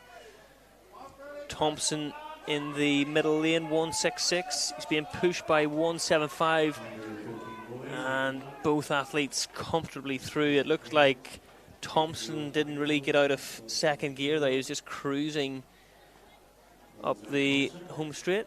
So I think it was basically a matter of getting the qualification confirmed and not taking too much out of himself. Of course, he has just raced over 200 metres as well. All about conserving energy for those finals later on. Yeah, I think it was Finn McLean of Regent that took that heat in the last 10 metres, and then Zach Thompson second. A busy day ahead for a lot of these athletes. 200 metre heats, 100 metre heats, finals. Definitely sensible to secure your qualification, but in the most efficient Well way within possible. yourself, yeah. I think you'll see that a lot on the world level. Sprinters like to ease off and secure it. Now some sprinters take it too far and ease off too much, which can open you up to getting beaten, but it can also cause injuries. There's a fine line between doing it the comfortable way and obviously, as you say, I mean, just getting maybe dipped on the line and losing one of those automatic qualification spots. And of course, it's sort of trying to weigh up the lane draw as well. So you want to make sure that you've ran well enough to secure that automatic place. And we have results through in the girls under 15. Kayla Russell, as we had expected, won her race in 13:29, but it was a photo finish with Ella McKelvey of Lagan Valley AC, both 13.29, so both girls will progress to the final. Niamh Latuska of City Lisburn AC, 13:36, just behind. Maeve Doherty, 13:37. Anya Duffy, 13:62. Anya Strain, 13:70. And Orla Kelly, 14:67. Heat 2, Jessica Gavin, Finn Valley, 13:40. 13:67 for Sarah Keeney, both qualifying. Isla Henry, 13:45. And Tegan Dolan, 13:65. So that is the 6 qualifiers for the final later on. This is the second heat of the boys under 15 100 metres. We have Sam Robinson, Johan Anthony, Oisin McGuinness, Harry McElwain, Aaron Burgess, Dylan Gray, Ewan Donald and Charlie Martin. And it looks like we only have 5 athletes. Lanes 1, 2 and 6 are not occupied. And they are off, and it looks like a very good start there by Harry McElwain as he powers down the home straight. Ewan McDonald as well coming through. Ewan Donald takes it in 11:81. And if our start list times are right, that is a new personal best for Ewan Donald of Orange Grove. No doubt coached by Gillian Sykes, the sprints coach for Orange Grove, doing some really good work with a lot of young athletes. This could be another PB after Ben Sykes, I think, set personal best yesterday as well. Very smooth performance, and of course it's all about trying to stay as relaxed as possible whilst trying to move fast. What's your thoughts on that? I mean, how do you put that across athletes to try and stay relaxed, but obviously try to move fast at the same time? Is there any sort of cues you need to look out for, any form cues? There are countless numbers of cues, and there might only be 1 or 2 cues that work with a particular athlete. So in a sense, coaches need to try them all, but in a subtle way that doesn't look like you're just trying them all. But sprinting is very difficult because you need to be pushing aggressively, trying as hard as you can, and yet you need to be relaxed. So I think to a certain extent you need to learn to push yourself and accelerate hard first, and then you can start to relax into it. Yeah. So it's essentially trial and error, and what works with one athlete will not work with another athlete. But there are a number of key cues, and upright sprinting, one of the things probably to look out for is not having balled fists, tense fists. People talk about holding a crisp between your thumb and forefinger or a sheet of paper or something, but there's many ways of doing it, but you do not want tension through that arm because that will come through the shoulders and neck as well, and you don't see too many athletes running with really tense, tight shoulders and running their best essentially. It's amazing, just even at the elite level, it always seems to be the athletes that seem to be the most relaxed before a race. They carry that through into the race. That may be their way of trying to promote that relaxation and keeping it in the race. Yeah, you know. And, it's all about a mindset, I suppose. So, girls under 17.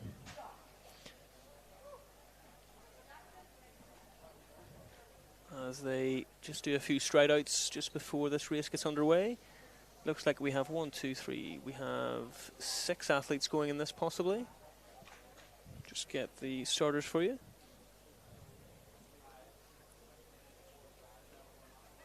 And once again, you would expect a lot of the athletes that were running in the 200 to double up here.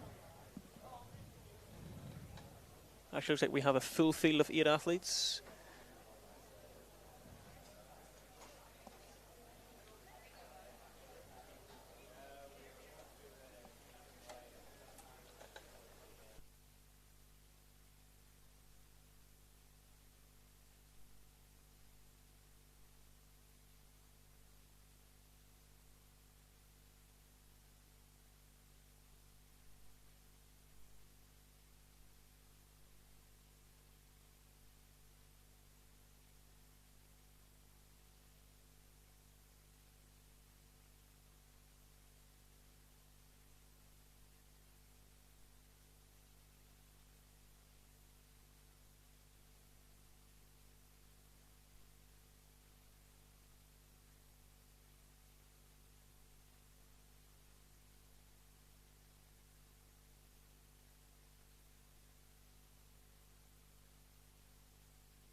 Just a false start there in the under 17 girls. We'll soon find out what lane number caused the infringement. Could possibly just have been a technical issue. Soon find out. You never like to see red cards coming out, Tom, in the sprint events for false starts. No, you don't. You don't like to see it. You don't like to see it. Hopefully, could be a technical issue. Although it does look like there's a red card there for lane 6. Finn Valley athlete. Lauren McConnell of Finn Valley has been shown a red card just for that false start. You never like to see it, but unfortunately it's just the way the rules have gone. To any false starts is basically, depending on the reaction time, of course, it is considered a red card. So I suppose you end up learning the hard way with the false start rule. So we're down to 7 athletes.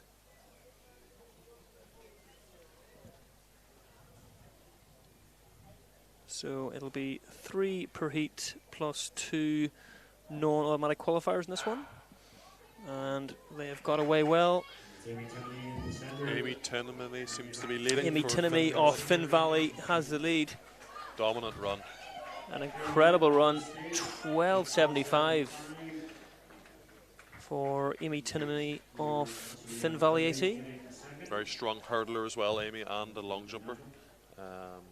So she has a lot of ability in a variety of events. We require some more officials, please, at the shot put. 12.75 in that one. And actually looking at the next race to come, that may have been a straight final. Straight the final heats there. may have been compressed into a final there. So Amy Timmony taking the title in that case.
So this is the boys under 17 100 metres.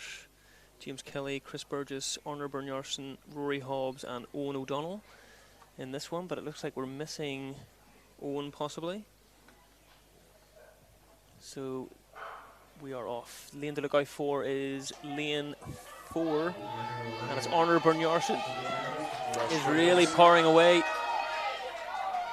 Strong run 11.20, very impressive. Only about 30 minutes after setting the 200 metres PB. That's impressive running, getting close towards his best, which is low 11s. As you say, just impressive turnaround coming off an impressive 200 metre heat. So he has recovered well, clearly, and we will be seeing him again later.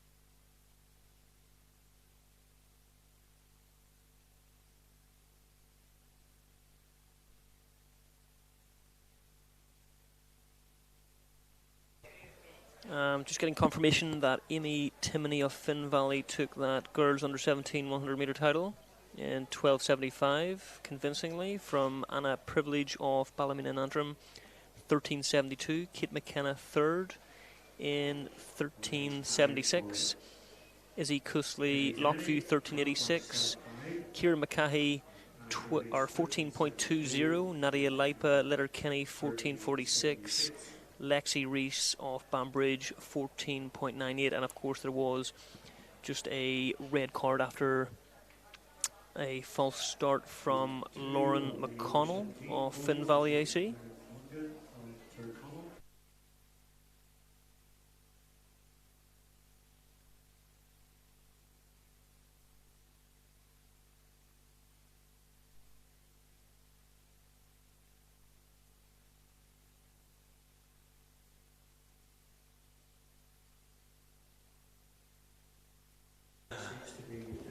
And we're just ready to go in this second heat of the boys under 17. Lorcan Fitzpatrick, Dara Mongan, Russell Vaikune, Ace Rodriguez, Christian Hanratty, Elijah Johnson-Smith of Orange Grove. So the one to look out for here is Russell Vaikune, personal best of 10.88, had an impressive run in the 200 metres and of course medalled in the Irish Schools last weekend. So he will be the one to look out for. And he is lane 4, so let's just keep an eye on the clock here. Do you think he'll run a similar time to Ornar's time, or slightly faster maybe? It'll be interesting to see whether he just wants to secure just qualification. He looks very controlled here. Running strong though. Very strong. Enough time. And he actually slowed up maybe just a couple of metres before the line. 11.22 for Russell Vaikune. Certainly set up to be a very exciting final. Very exciting final indeed between himself and Ornar Byrnjarson later on today. Both athletes, I think, definitely saving something a little bit there for the final, so I think we should be looking towards low 11s, low if not 11. sub 11s, depending on how the conditions maintain. And the conditions at the moment look very, very good, so I wouldn't be surprised if we maybe do see a sub 11 clocking, especially with Russell's 10.88 personal best.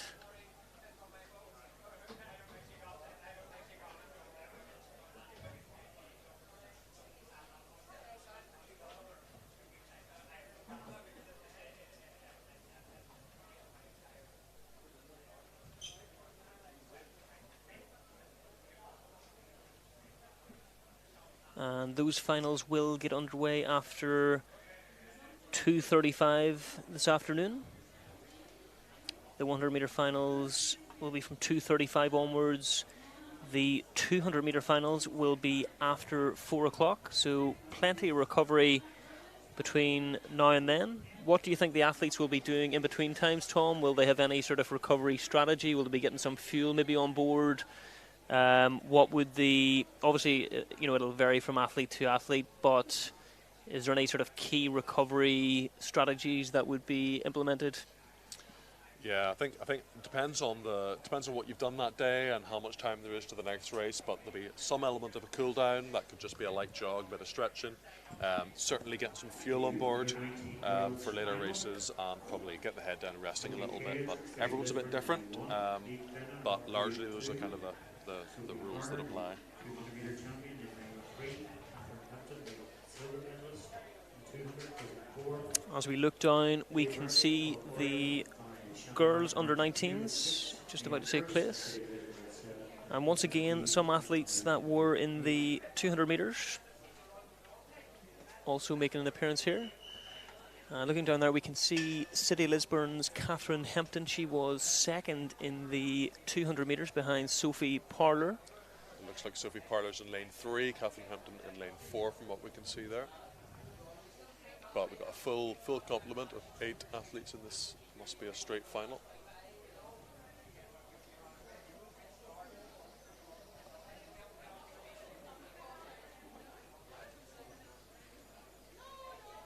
Sophie will be looking for another strong run here, Tom. Yes, it was the 100 metres that she won at the Irish Schools last week. She'll be looking for a strong one here, though not easy after a fast 200 metres as well.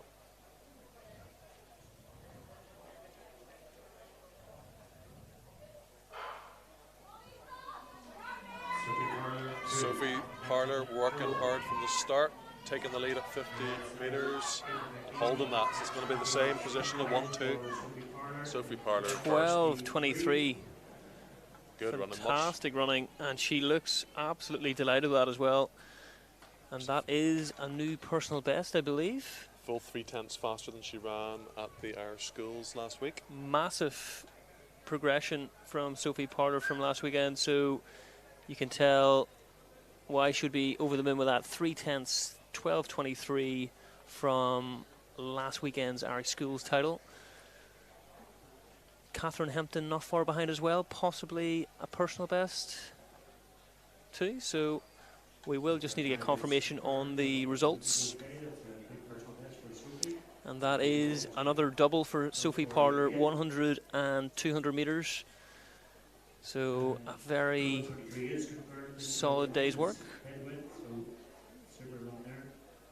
Sounds like it was a headwind as well, which makes it all the more impressive to be able to.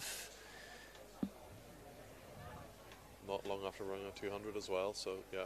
There's definitely both girls. Plenty more there then in the 100 you'd like to think for Sophie. 12:23 after a 200. You can maybe be looking down into that maybe 12:10 range and below. Certainly seems possible, especially if she can get a following wind, which really does help the short sprinters.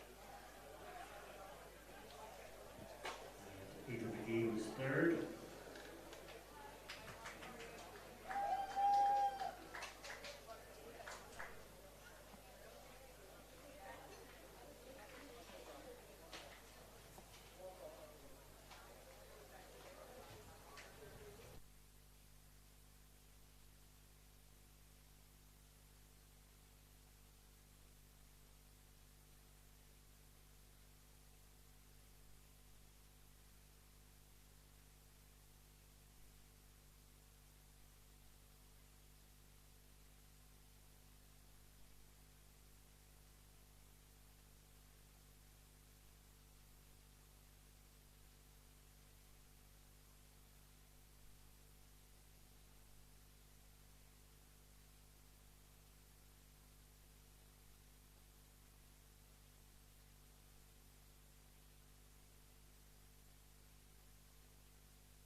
Just the three athletes in this boys under 19, under 20, 100 metres.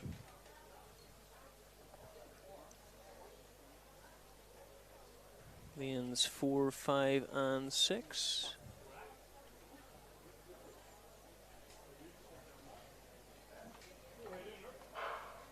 And they've got out well. Looks like the Shercock athlete just coming through. And number 631, he's going to take this. That's Freddie Young of the Speed Development Project. Seemed to take that. 11:52 is what the clock stopped at. An impressive enough run there from him. 19 girls wait for Sophie Horner at 12:23. Catherine Hampton at 12:57 in second.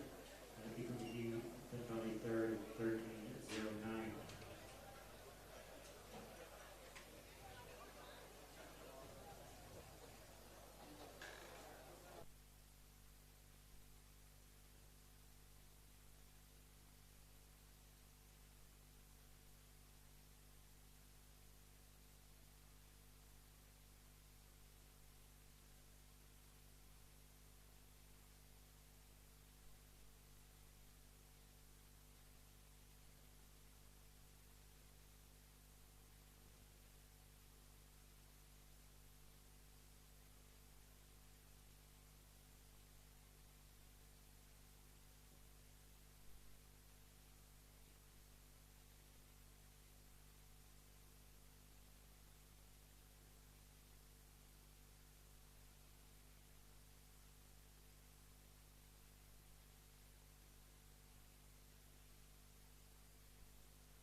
This girls' 3,000 metre race is underway. And straight to the front is the North Belfast athlete.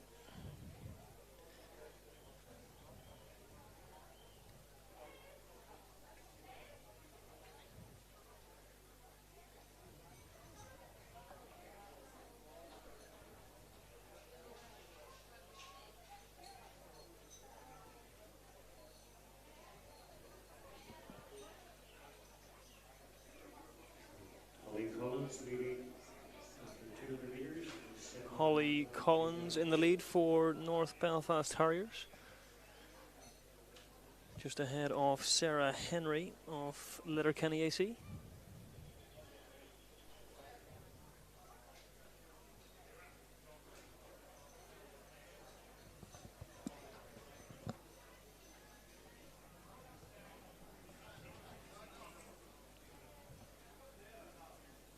A fairly quick first lap as they approach 400 metres.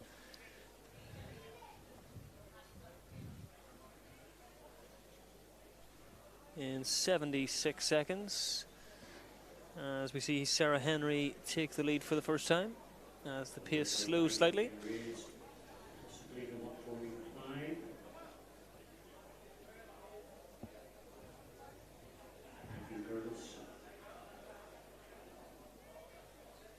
Just the 4 athletes going in this one.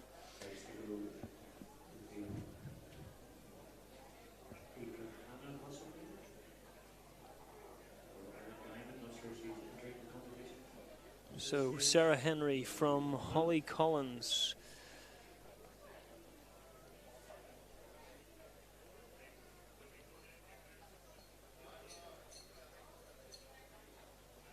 Lagan Valley's Sophia Young coming through there.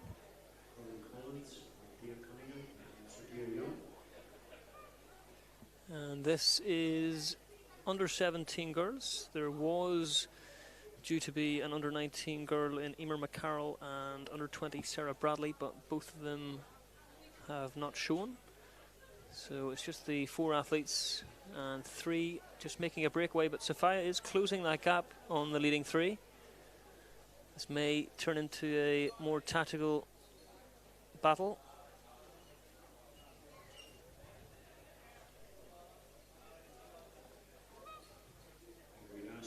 The athletes who are warming up in the back straight to keep well away from the inside 4 lanes.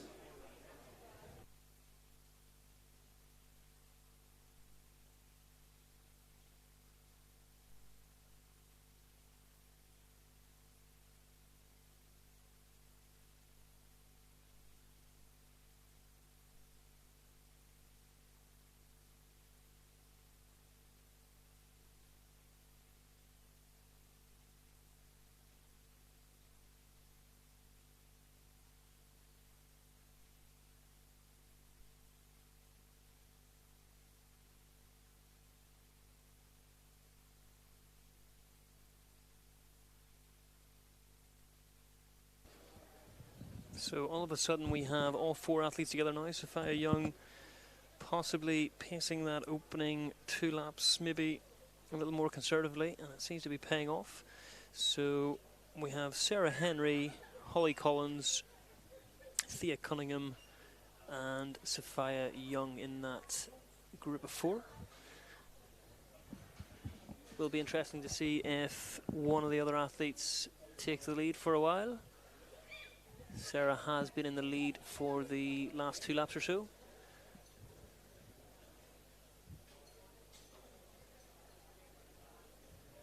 Just as I say that, Thea Cunningham just trying to pass on the inside.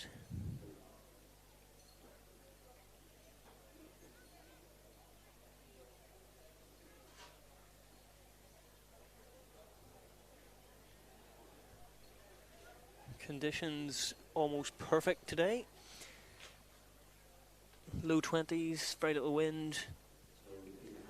And there is a decent crowd here today at the Mary Peters track, as Holly Collins had thought of going in the lead there, but it looks to be Sophia Young now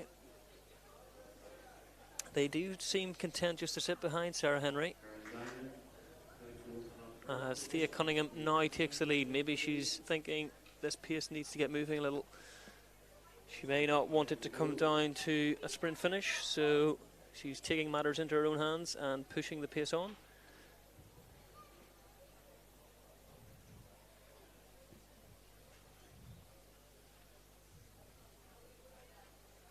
So Thea Cunningham from Sarah Henry from Sophia Young.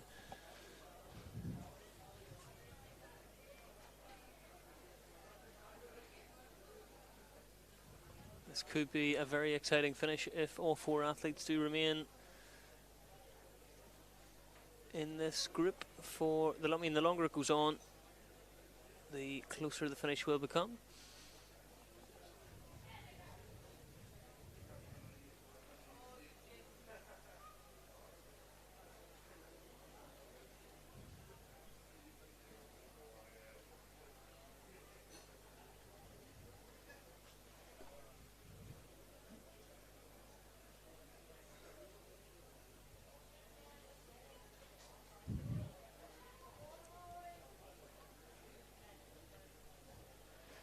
Thea Cunningham coming through here from Sophia Young. Sarah Henry. Looks like Holly Collins is maybe starting to feel that early pace. She did go through the first lap in a swift 76 seconds. Opening 2 laps may have just been a little bit too quick. Thea Cunningham and Sophia Young both starting to pull away from Letterkenny's Sarah Henry. It's important for Sarah not to let that lead develop any further. It will be difficult to claw back in the latter stages of this race.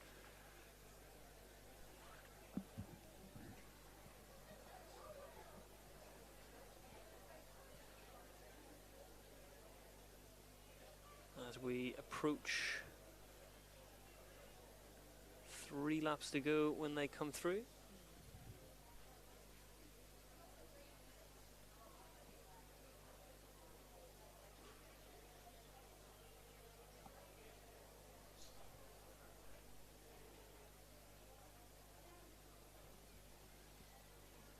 Or 2 laps, should I say. So they'll be coming through with 800 metres to run, and it looks like it will be a shade outside 8 minutes. Thea Cunningham, Sophia Young, Sarah Henry. So 8:04 with 800 to run.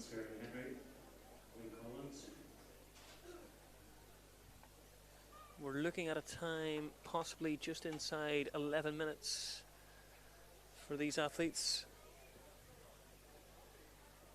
You can't help but think that Sophia Young is maybe just biding her time behind Thea Cunningham at the front of this race.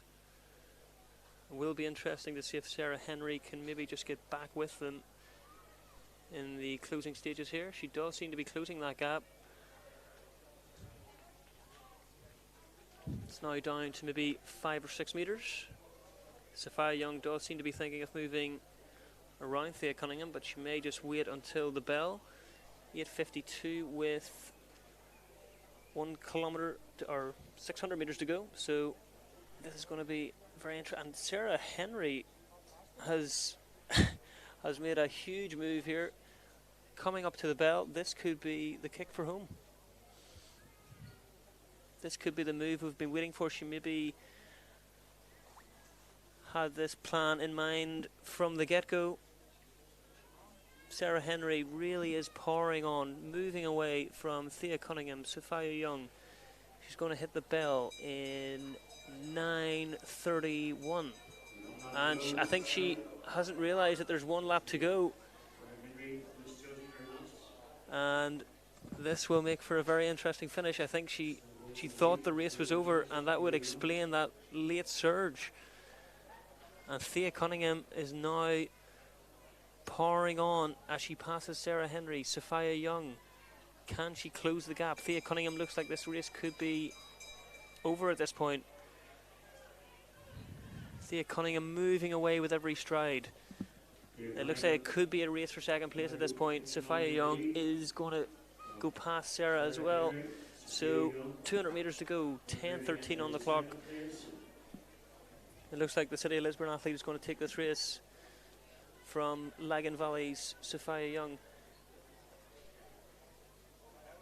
As she comes round into the home straight, 10:30 on the clock. Sophia Young just taking a look over her right shoulder. I think she knows she's got the silver medal secured. After Sarah Henry just miscounting the laps as Thea Cunningham comes through in 10:48.83. A very swift final 600 metres. Sophia Young coming through for second and Sarah Henry third. Would have been interesting to see if the lap hadn't been wrongly counted by Sarah, if she maybe would have rallied to contest Thea for the gold medal. But we will never find out. She seemed to come from a long way back. She maybe had 20 metres to make up coming into the final lap. As we look down, as Holly Collins comes in, North Belfast Harriers. Just going to be outside 10:40.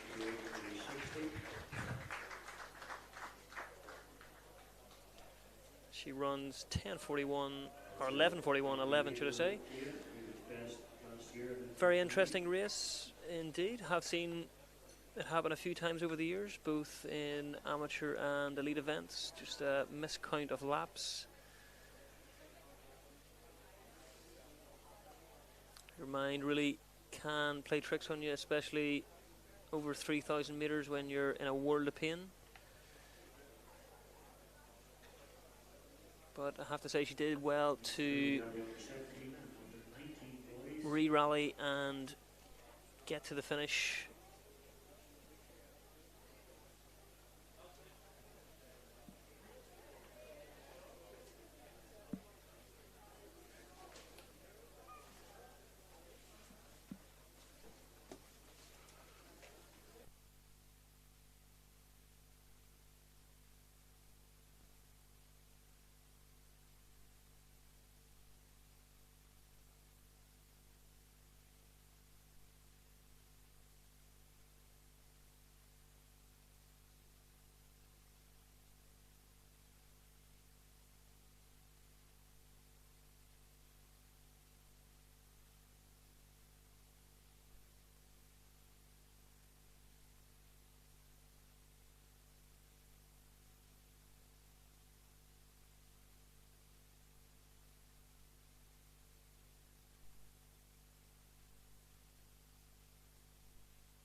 As we move swiftly on to the boys under 17 and under 19 race, we have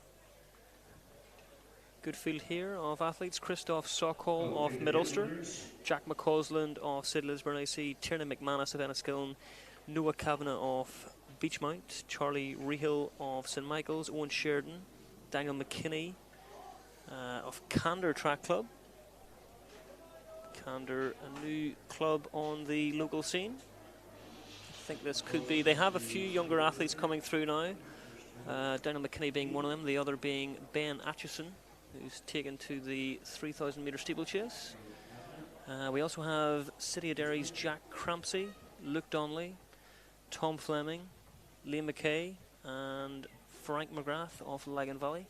I don't see Frank McGrath there, mind you.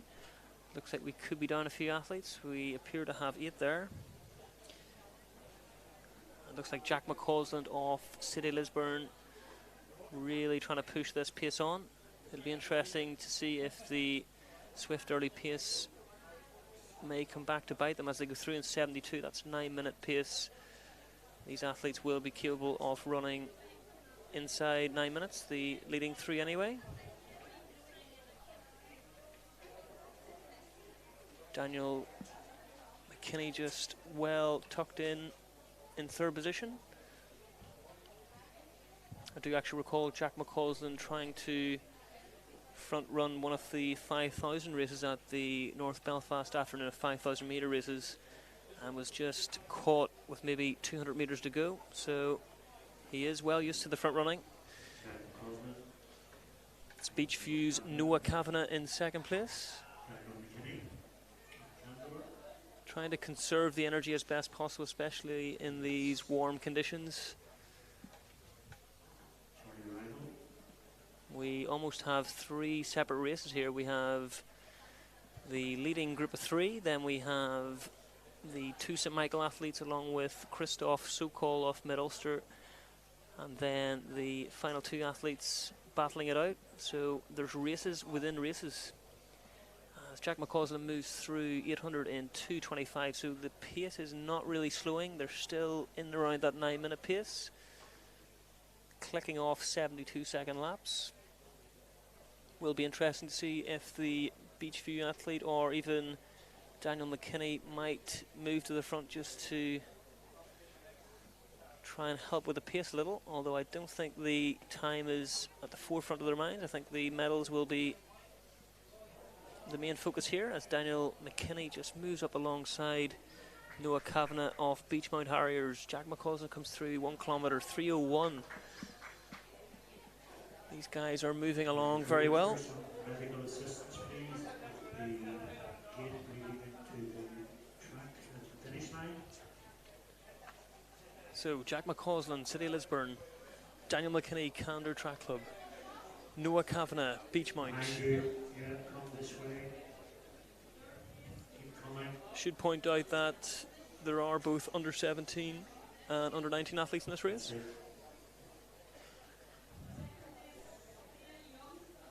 Both the St Michael athletes as well as the Mid-Ulster athlete Christoph Sokol, all three, should I say, are all under 17.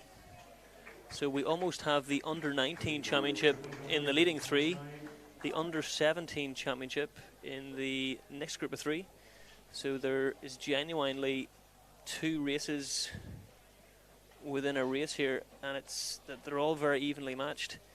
Daniel McKinney just sitting on the shoulder of Jack McCausland, looks very comfortable indeed.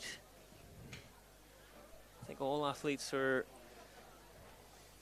just trying their best not to take the lead, but Jack seems content enough to lead this one as Charlie Rahil comes through for the St Michael's Club alongside Christoph Sokol. City Dairy's Jack Crampsey coming through as well. Daniel McKinney just coming up alongside Jack McCausland. It looks like he's going to maybe take the lead here, but Jack isn't letting it go easily as Daniel McKinney comes through to take the lead. As he starts to stretch this out, he's maybe got 2 or 3 metres on Jack McCausland. Jack will need to respond here or this race could get away very quickly.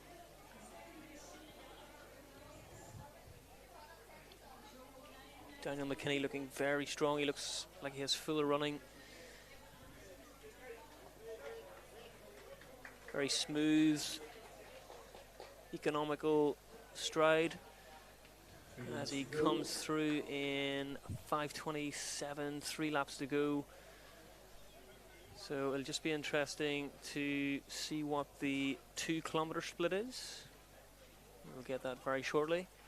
And just in that under 17 race, one of the St Michael's athletes has made a surge with 1,200 to go. Daniel McKinney really stretching away from Jack McCausland and Noah Kavanagh.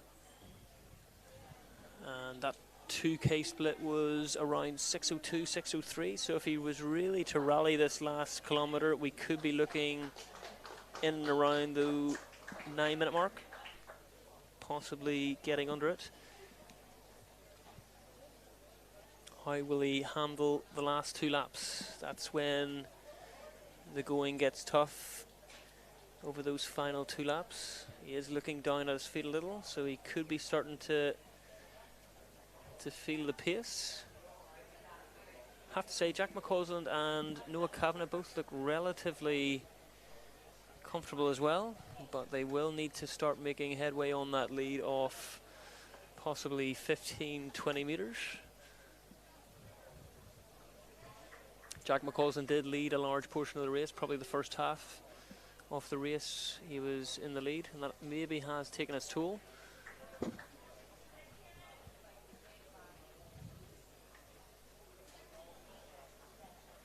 As we approach 600 metres to go. 7:17 on the clock. I think the 9-minute clocking could be gone at this point. I think it will be difficult to run under 9 minutes. It will require a very strong last lap. And just as I say that, he just glances over his left shoulder. Can see Jack McCausland in his rear view mirror, but I think he's got a strong enough lead here. It would take a miraculous last 400 from either Jack McCausland or Noah Kavanagh to catch Daniel as he comes up to take the bell. It's just going to be in around 7:56. So he's really going to have to push on in this final lap. Jack McCausland has really lifted the pace as well, so this race may not be over. Daniel McKinney that lead is really reducing by the stride. Jack McCausland and Noah Kavanagh are really starting to rally. Jack McCausland is closing like a train. This is going to be close. Daniel McKinney is going to really have to dig deep to try and hold off the challenge from Jack McCausland. He has a glance down at his watch. Jack McCausland, he looks good. He looks very good.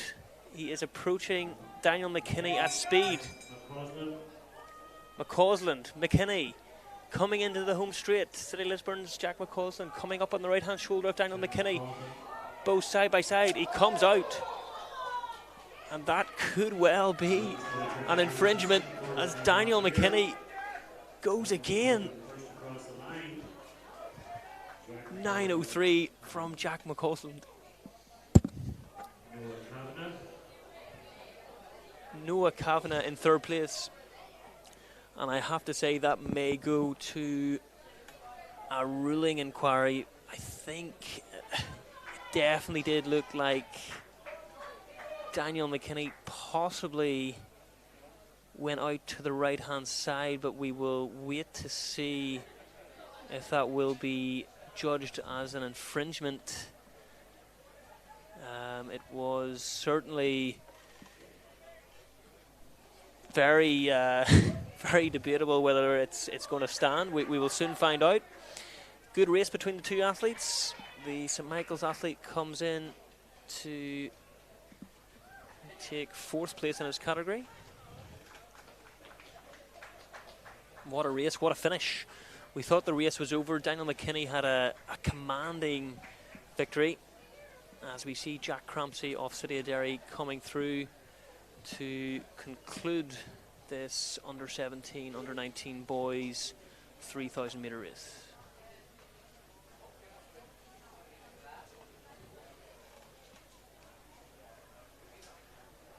Very interesting race there. We'll soon see what way the results will work out.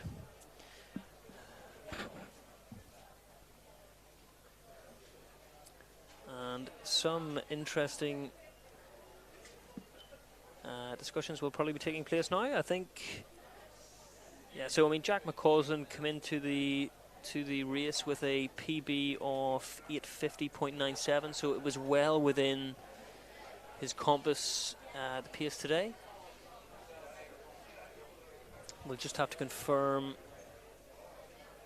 I think that's a massive PB for Daniel McKinney as well. I think he had previously ran 9:11, so it will be interesting just to get confirmation on the results of that race.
just confirmation of those results of the boys under 17 and under 19 3,000 metres.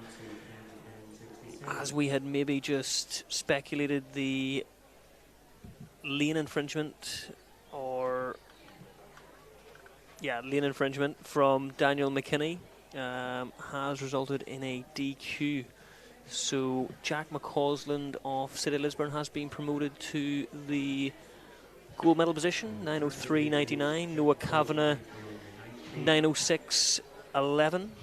Charlie Rihill, 9:31.73. Christoph Sokol of Mid-Ulster, 9:40.63. Tierna McManus, 9:56.76. Luke Donnelly, 10 minutes 11. Jack Crampsey, 10:10.67. So Daniel McKinney DQ'd there after a very interesting finish. I think Jack was closing, just coming in to the final 350 and just running in lane 1, moved out to lane 2 and just blocked Jack McCausland off City Lisburn from making a pass. So that has resulted in a DQ, unfortunately. But he will be back in the near future for another race, so we'll look forward to see that as we get ready to see the girls under 15, under 16 should I say, 250 metre hurdles.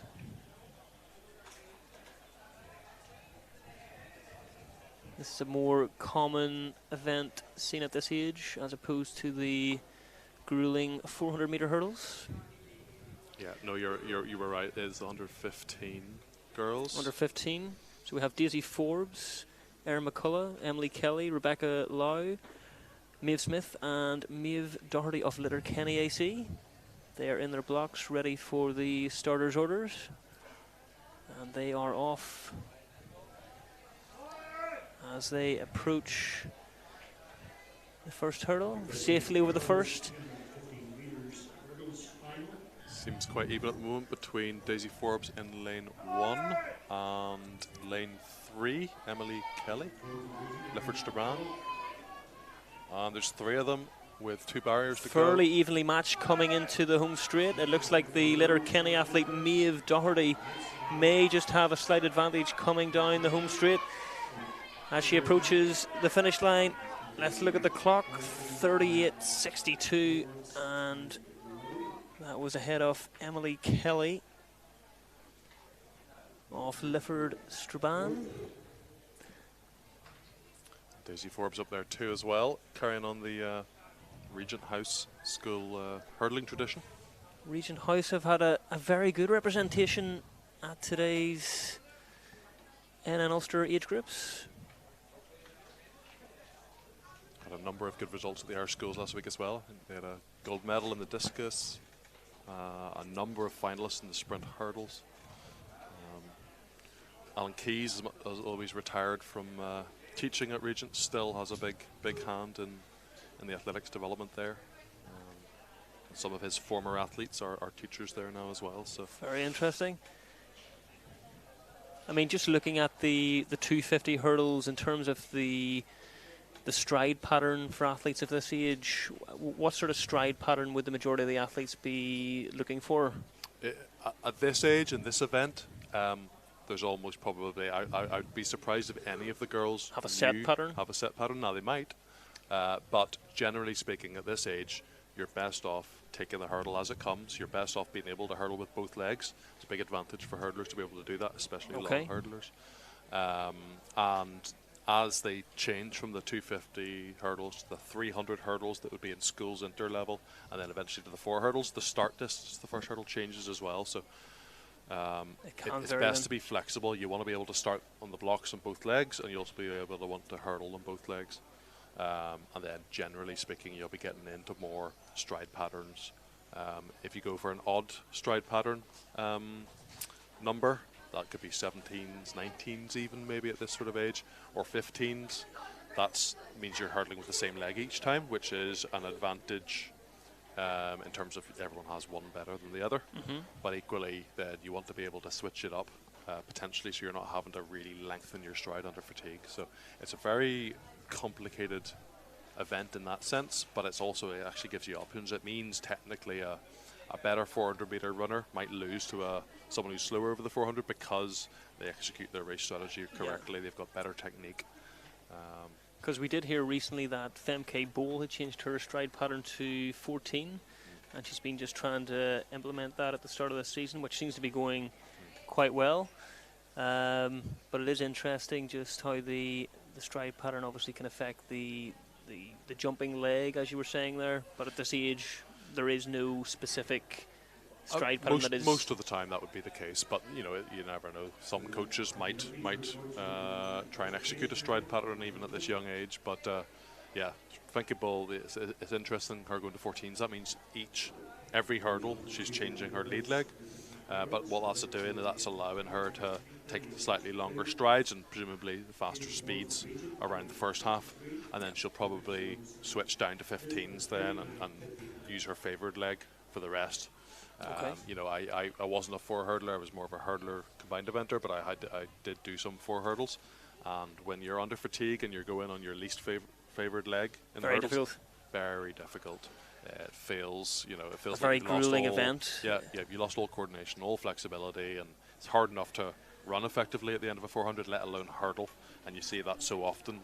The race is decided by that last hurdle. Yeah, it's very, very. You always see that famous Thomas Barr finish in the final couple of hurdles. Finishes very strongly. Yeah.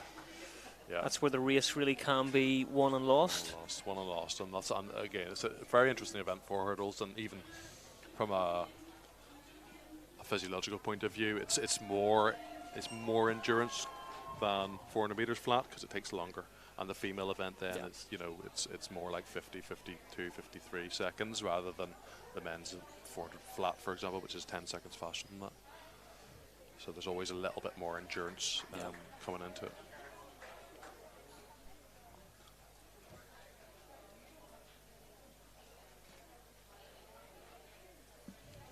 So I always think it'd be interesting if every 800-meter runner out there had hurdle technique. It would give them an option to potentially switch or try the 400 hurdles. I think there'd be a lot of good 800-meter runners that, if they could hurdle, would do well at the 4 hurdles.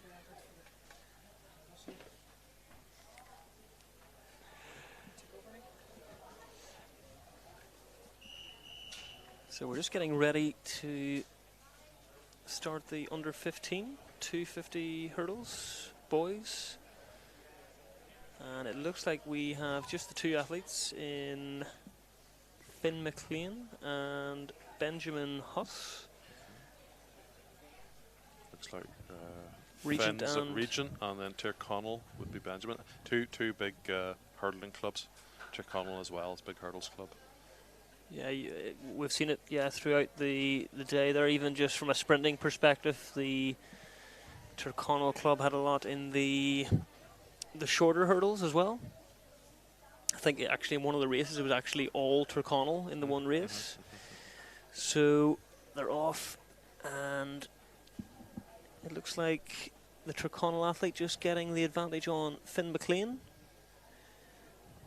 Finn McLean in the white over Regent House and Benjamin Huss. Finn McLean moving very nicely indeed, just around the bend as he comes into the home straight, moving away with every stride. A very efficient.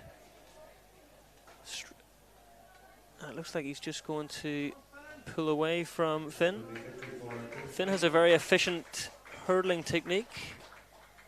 37.93 from Finn McLean in that 250 under 15 boys hurdles race. Very good run from both athletes actually, and very smooth. Benjamin, who was in second there, very efficient and a lot of good technical work, and I think you can see probably Finn's faster on the flat, so it'd be interesting to see if both athletes stay with this event, how that changes through the years as they develop, and often you want to be smooth and efficient in this event, and the speed may come with later years. So yeah, I'll be looking forward to seeing in getting the technique nailed down from a young age definitely pays dividends in the long run once the speed development comes. Oh, it definitely does. It definitely does. I think often at a younger age, speed development, a lot of it's down to maturity and physicality, but the technique often wins out. You know, later on as a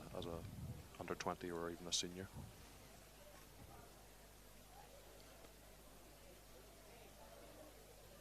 So we're likely to be moving on to the 300 hurdles now. Yeah, just see them getting prepared as they move the blocks down towards the far bend.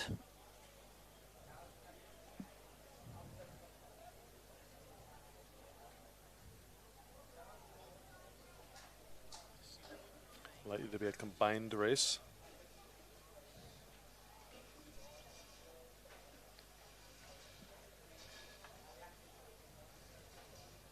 You can see we've got Ethan Dewhurst is down on the start list for the 300 hurdles, but we know he ran in the 400 hurdles yesterday, so I think that's what happened. He was chasing the EYF standard, so he guested in the 400 hurdles when his age group would have been doing the 300, so I don't expect to see him starting, in which case it will actually be an under 17 girls only race. 300 hurdles is an interesting one because it's a longer run into the first hurdle than the 400 hurdles is, so you're actually technically running even faster at that first hurdle, so it can be difficult. It seems like a long run in as well, so it's definitely an interesting event, but it's only really run at the age groups and schools. So in this under 17 girls 300 metre hurdles, we have Clara Mullen, Lifford and Strabane, Eva Anderson off the Tyrconnell Club, Emer McFadden, Lifford Strabane, Hope Daniels, City Lisburn AC, Ruby Kennedy, City Lisburn AC, and as we've just said, Ethan Dewhurst is not going to be running in this after achieving that standard yesterday. So it is going to be a all-girls race. I mean, even just looking at it from here, it does seem like a very long approach into the first hurdle. It's almost, I mean, it's about 250 to go pretty much by the time they hit the first. It is. It's 55 metres, I believe, into the first hurdle for the 300. So it's challenging, but it's good. It's good for the athletes to learn to be able to adapt to the different lengths. 3,000 meters.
And we are off in this under 17 girls 300 metres.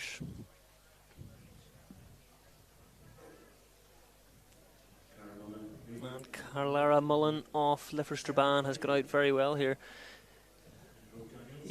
Hope Daniels off the City Lisburn club is in second place. Very smooth hurdling from Clara Mullen at the moment. Very smooth over the hurdles. Yeah, probably coached by Trevor McGlynn, former Ulster Schools record holder in the 100 hurdles. She is just starting to tie up, coming into the final barrier. But it looks like she has this race won. Let's just look at the clock, just outside 50 seconds. 50.56 from Hope Daniels off City of Lisburn AC.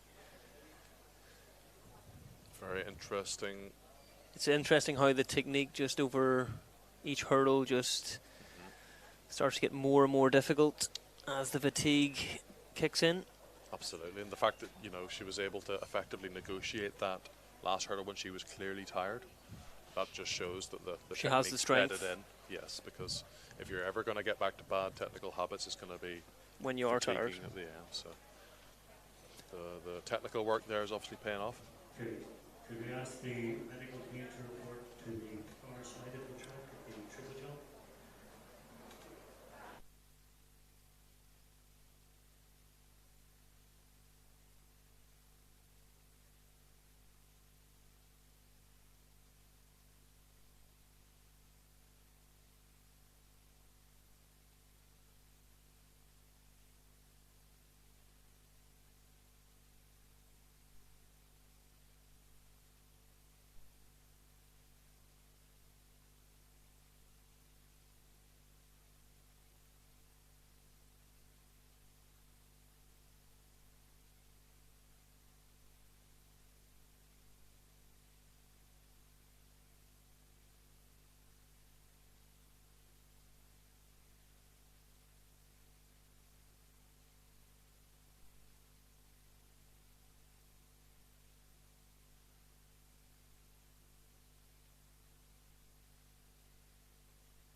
So we're back for the girls under 15 100 metre final. Running through the start list: Anya Duffy, Jessica Gavin, Niamh Latuska, Kayla Russell, Ayla McKelvey, Maeve Doherty, Isla Henry and Tegan Dolan. So we'll be expecting to see the favourites in lanes 3, 4, 5 and 6.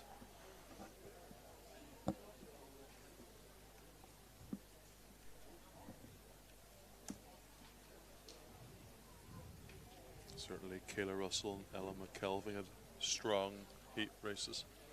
Very strong. I think we were... Yeah, I think Ella had a massive PB in the heats, if I remember correctly. We actually had to wait on confirmation of the... I think it was a photo finish in that heat. Kayla Russell and Ella McKelvey. 13:26, if I remember correctly. And that looks like a false start from lane 8 from Tegan Dolan. And that looks like it could be... Could be considered a technical issue, or sometimes, you know, there's obviously noise around the stadium and that can impact things. But it's, to a certain extent, it's at the discretion of the starter. The team will be discussing it now. We have seen one DQ already today, the Finn Valley athlete in the heats of the girls under 17s, I believe. So what are we going to see? Is it going to be... Oh, it's a yellow. So got away with that.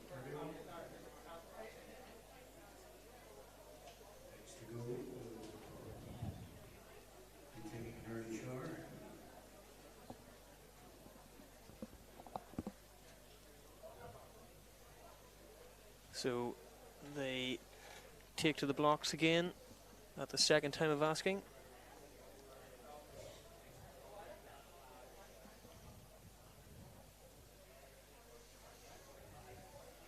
So Russell in 1, Gavin in 2, Latuska 3, Russell 4, McKelvey 5, Doherty 6, Isla Henry in 7 and Tegan Dolan in 8.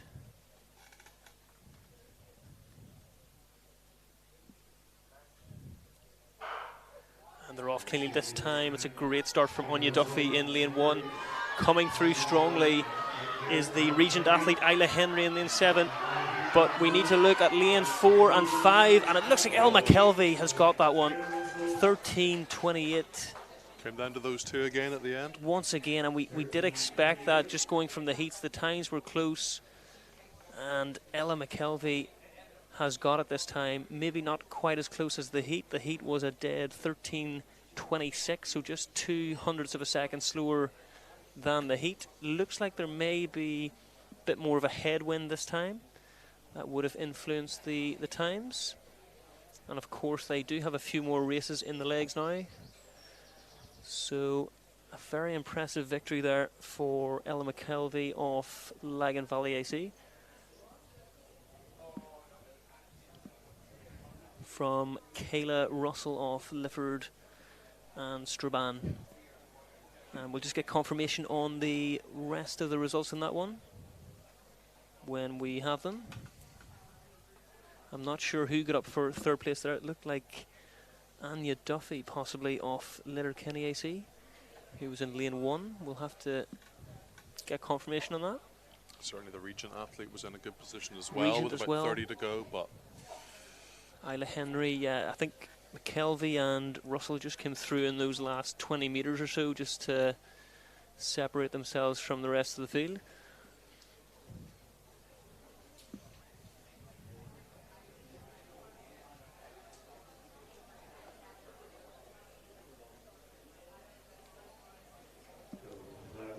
And we will move swiftly into the boys under 15, and just looking down there we can see the Lockview athlete of Thompson in lane 6.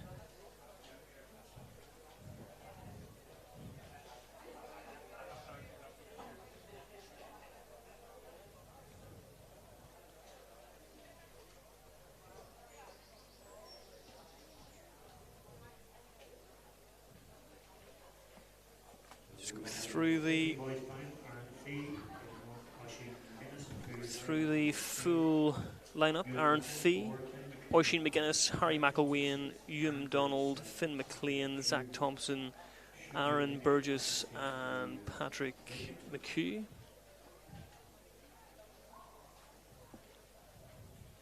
Standing behind their blocks, ready to be called forward by our race starter. Looks like everything is ready to go. Once again, the lanes to watch here are those middle lanes. Certainly Ewan Donald and Zach Thompson were impressive in the heats. And it is important, I suppose, to remember that a lot of the, I mean, Zach, I think, definitely slowed off before the line in his heat. So he's got plenty in reserve for this final, you would imagine.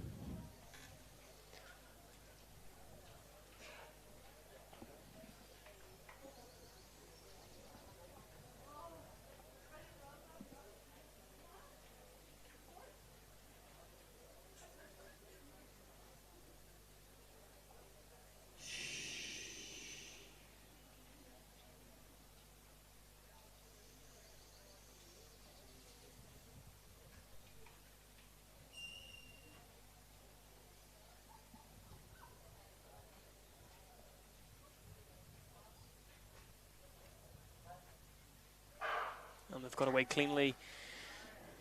And coming down the centre is the orange group athlete, Ewan Donald. Ewan Donald coming through, but so is Zach Thompson. Can Donald hang on? Zach Thompson. I think Donald may have just got it from Zach Thompson. I think he just held on for that. 11.79. Very impressive running. I think that'll potentially be PBs for both athletes. PBs for both athletes.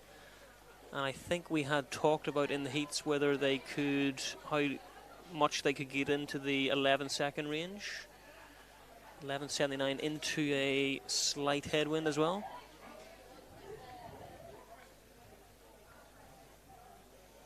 Very impressive running. Certainly think the previous race was announced as a -1.2, which is a significant enough headwind to run into. So. Exactly, so you would imagine it was a similar wind on this occasion. I'm not sure who got up for third place. Have you any idea who was?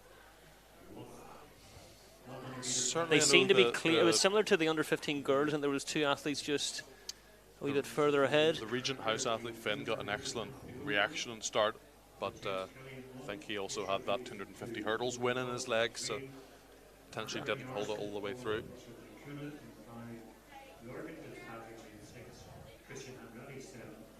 So we have some results from the under-15 girls 100 metres. Ella McKelvey taking that one in 13.29.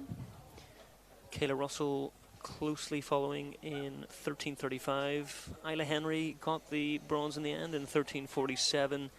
Maeve Doherty off Letterkenny 13.50. Jessica Gavin, Finn Valley 13.59. Niamh Latuska, Stadif Lisburn AC 13.62. And Anya Duffy 13.85, and Tegan Dolan 14.53. So, final of the under-17 boys. This is going to be possibly one of the races of the day. So, from what I can see here, we've got James Kelly in lane 1, Ace Rodriguez in 2, Rory Hobbs of Orange Grove in 3, Arnar Brynjarsson, who ran that PB in the 200 metres earlier today at City Lisburn, in 4, Russell Vaikune, who won the Ulster schools and the Irish schools over 100 metres, in 5, Lorcan Fitzpatrick in 6, lane 7 seems to be empty, and Chris Burgess in lane 8. So it's we're really looking at lanes 4 and 5 here. Arnar Brynjarsson and Russell Vaikune will be a closely contested race. Arnar will looking to beat his PB of 11.02. Russell has a personal best of 10.88. The question is, how much did that 200 metre PB earlier take out of his legs when he's more used to running the shorter distance? Both of them sub 11 seconds, definitely on the cards definitely here. On the cards, and the wind looks to be pretty still. Settled a wee bit.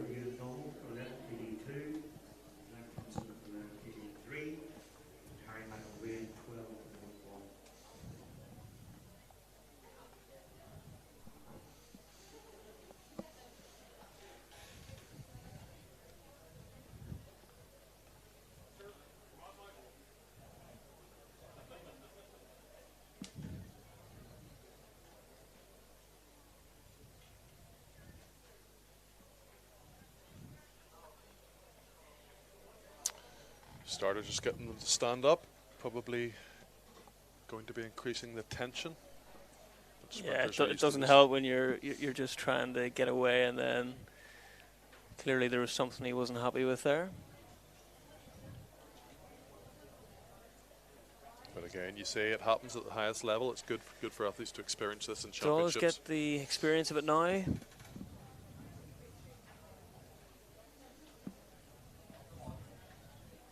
So second time of asking athletes called to the blocks. Once again, lanes 4 and 5, Arner Bjornjarsen and Russell Vaikune, the two athletes to watch in this one. Should be a closely contested race.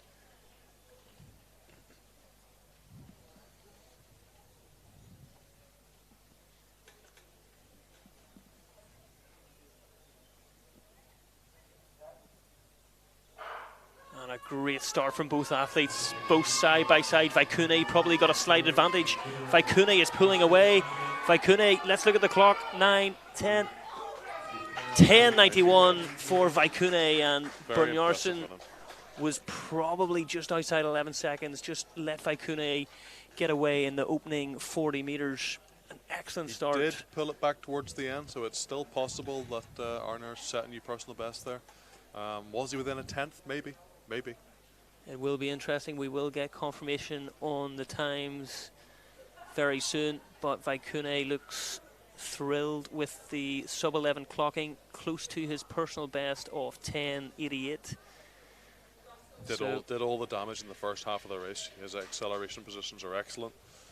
Picks up extremely well at around the 30-meter mark and holds on. You can see he's obviously got some reasonable speed, endurance, strength to be able to run a decent. He looked incredibly relaxed in the latter stages there as well. He did. Just wait and see if any of the times flash up.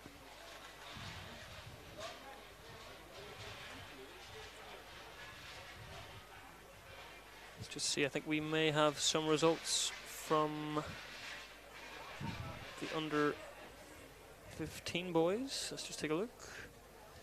So Ewan Donald took the win in 11.82 from Zach Thompson. 11.83, that was right on the line, but we had thought that Ewan had just got the win. Harry McElwain of Letterkenny 12.11, Finn McLean 12.32, Oisin McGuinness St Michael's 12.90, Aaron Burgess 13.14, and Aaron Fee 13.59. So we'll just get the results of this boys race very shortly. Eagerly anticipated, just to see if both athletes have got under that 11-second mark.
So just some results from that boys under 17 100 meter final. Russell Vaikune confirmed 10.91 for the win. Arner Bjornjarsen 11.18. Larkin Fitzpatrick from St Michael's getting in for the bronze medal position, 11.88. Rory Hobbs 12:08. James Kelly, St Michael's 12:16. Ace Rodriguez, Finn Valley 12:26. Chris Burgess of Lockview 12:34.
Next event on the track is the under-17 girls 400 metres. We have Maria Fleming off Letterkenny AC, Annie Armstrong Lockview AC, Aoife Hanna Lagan Valley AC, Keelan Kern North Belfast Harriers, Fern Duffy of Letterkenny, and Ellie Dines off Northdown AC. Just looking down, it looks like we have 2 lanes which are unoccupied, so we could be down to just 4 athletes for this one.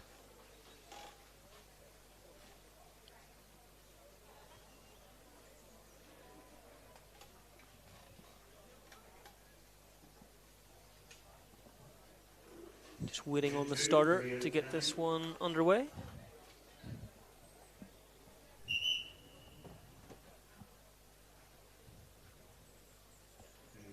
Kevin Curran of North Belfast in lane 5, Fern Duffy in lane 6 for Letterkenny, and on the outside of lane 7, Ellie Dines of North Down.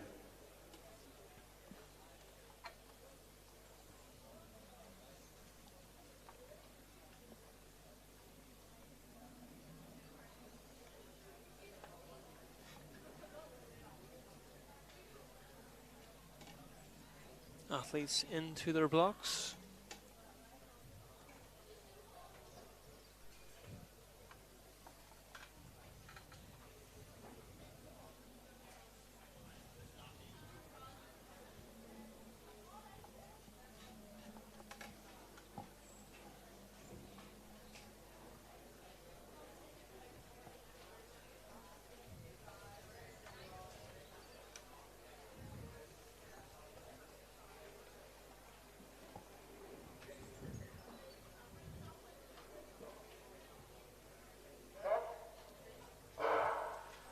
And away cleanly.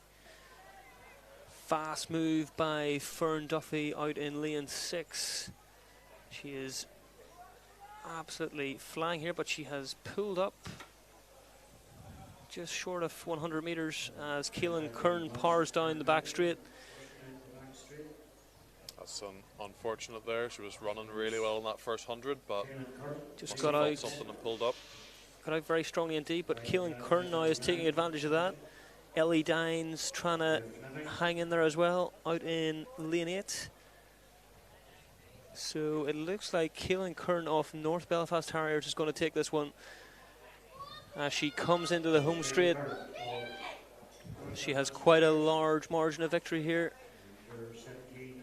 About 45 seconds through 300 metres, so the suggestion could be 62, 63 seconds if she And I keeps it going. think her personal best is 62 seconds, so it'll just be outside that in 63.24 as Ellie Dines of Northdown comes in and Maria Fleming off Letterkenny AC rounding out the field.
The under 17 boys 400 metres is about to get underway. We have Nuri AC in lane 2, North Belfast's Saul Thompson in 3, and Jaden Booth of Lockview in 4.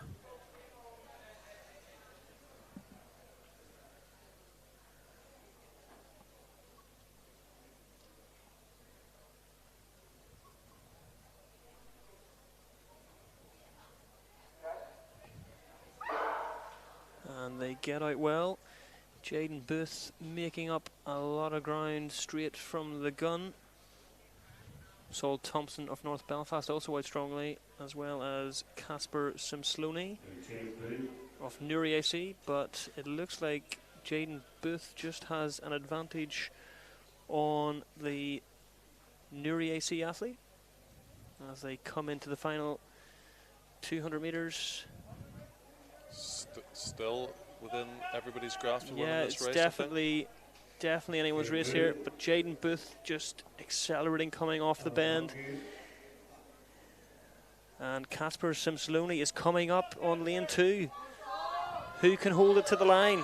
Jaden Booth has hit the lactic, and Saul it looks Thompson like coming through as well. Saul Thompson on the line. Wow. What a run, 53.47.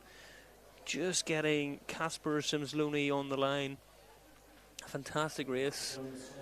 Jaden Booth probably just got out a bit strong in the opening 150 and cost him essentially coming down the home straight, tied up with maybe 70 metres to run. Have to respect him getting out hard though, committing to the pace. Fell a wee bit short on this occasion, but he will be back. I think that race showed that Jaden's known as more of a 1-200 runner, or certainly was previously. Perhaps has moved up to the 400 metres now, but some of the other two athletes probably more of an endurance base, and that will show at the end. So speed versus endurance over the 400 is always an interesting one, but very exciting race there. 400 metres yet, the under 19 girls. Here we just 2 competitors.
is the under 19 girls 400 metres. Just have the two athletes, Lagan Valley and Emmy Thornton of Willowfield Harriers.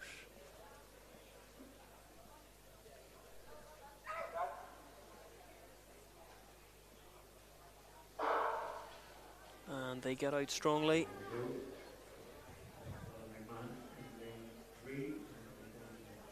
Emmy Thornton just making up a little bit of a gap, but it's fairly even coming through the first 100. Thornton starting to move away down the back straight. Let's just keep an eye on the clock. It will be difficult running with no one on either side, but she looks strong. Perhaps 29 seconds through 200 metres there for Emmy. Could be looking at a time maybe just outside 60 seconds as she comes into the home straight. Through 344, so yeah, 44. 60 seconds is still possible. 60, 61. She looks quite strong coming down the home straight. Bella McMahon of Lagan Valley is in second, about 30 metres behind. Let's keep an eye on the clock. 60.67 for Emmy Thornton. And the Lagan Valley athlete possibly 64-ish. That was the girls under 19 400 metres. And we'll move on swiftly to the boys equivalent. And looks like we may not have the full complement in this one. Just the two athletes, City of Lisburn athletes. We will get some results through as well. So it looks like it's Jacob Holland of City of Lisburn in lane 4, and out in lane 6, Shay Scanlon of the same club.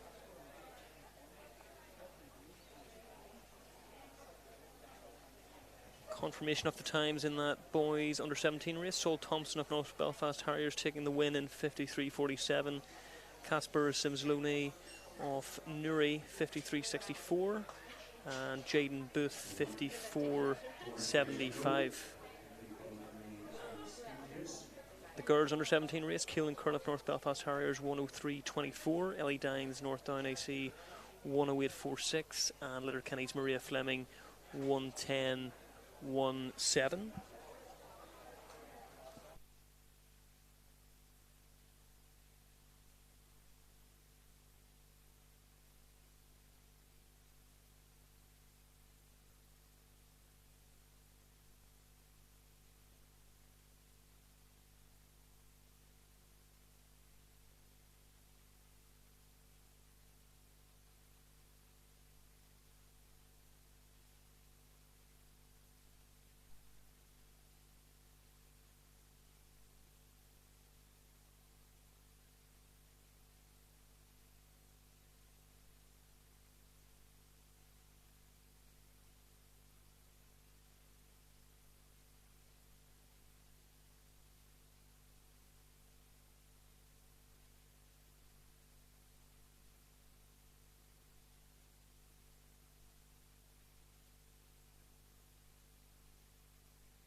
next is the under 19 I think boys I race. think it's. I don't know. It's done, but it's.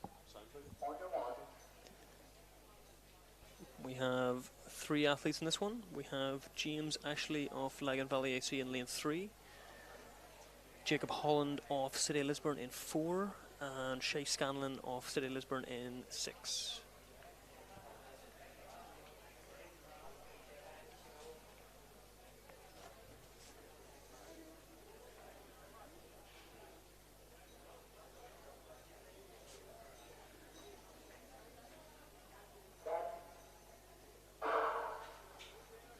And they get out strongly. Possibly Shay Scanlon out the strongest, Next run on close on the first bend. It's as James Ashley has closed up the stagger on Jacob Holland as he powers down the back straight. Shay Scanlon still holding a slight lead, but James Ashley really coming through here, the under 20 athlete. Looks like Ashley's moving the quickest at the moment, but still fairly even through 250. He's starting to make his move now, so he's making up ground on the rest of the athletes. So comes into the home straight, 39 on the clock through 300. I think we're looking at a time of around 53 to 54 seconds here if he maintains his strength. Shay Scanlon running well as well as he comes through. So let's look at the clock. 2, 3, 53.88 for James Ashley. Diving for the line, perhaps. There was a PB on Diving the line there. to get under that 54 mark. 53.88 for James Ashley. According to the start list, 54.50 was his personal best. So massive PB there for James Ashley of Lagan Valley AC. It certainly helps the pain and the lactic in the legs when you've run a PB. It makes it all worthwhile.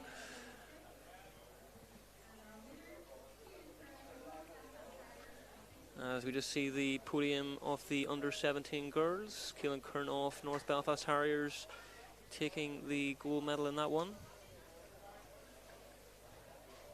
Just outside her best of 63 seconds.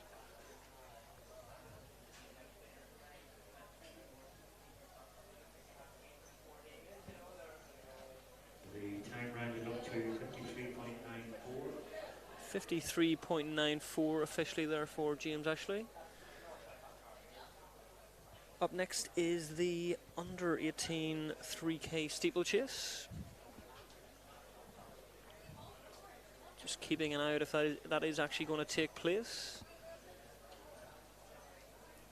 That is scheduled for 4 o'clock, but I don't see any barriers being set up on the track, so that may be not taking place. Just keep an eye on that. So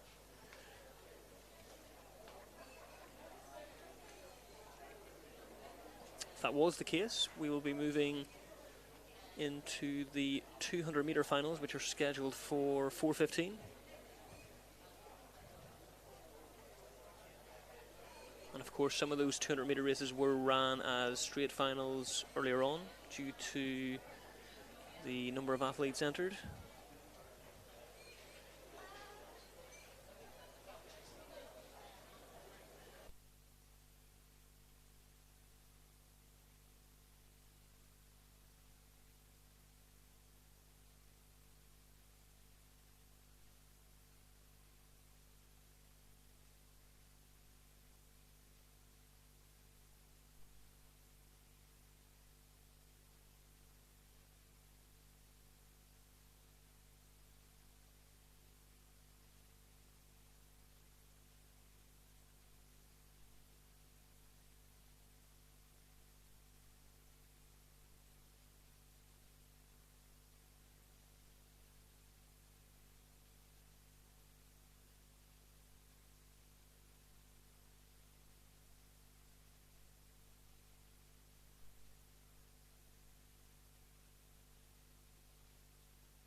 Back for the under 15 girls 200 metre final from lane 1. Isabella Morrow, Ballymena and Antrim, Tegan Dolan, Jessica Gavin, Ella McKelvey, Legan Valley AC, Isla Henry, Regent, Anya Strain, Cicely Park, Willowfield, and Grace Evans, Mid Ulster. Just looking out there, it looks like. Can we see the Mid Ulster? Can you see Mid Ulster, Beth? Can't see lane 8. Lane 8 looks like empty. Yeah, so lane 8 is empty. Just have the 7 athletes. Ones to look out for in this.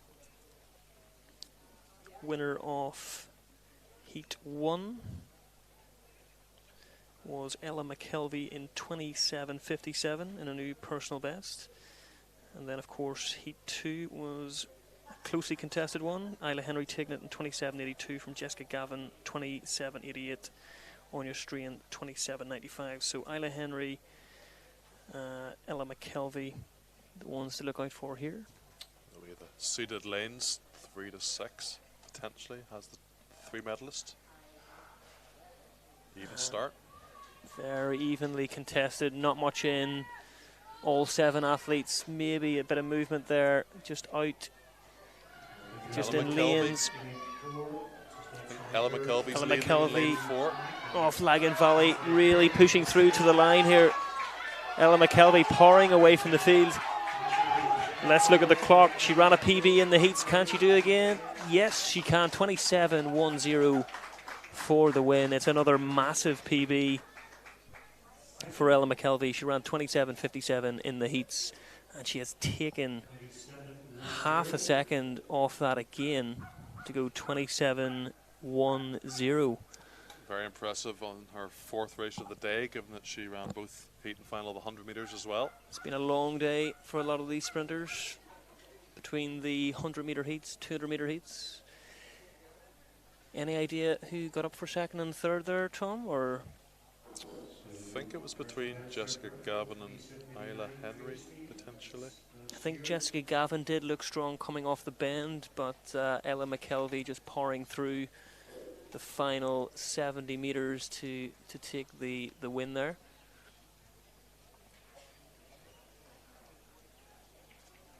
That was the under 15 girls 200 metre final.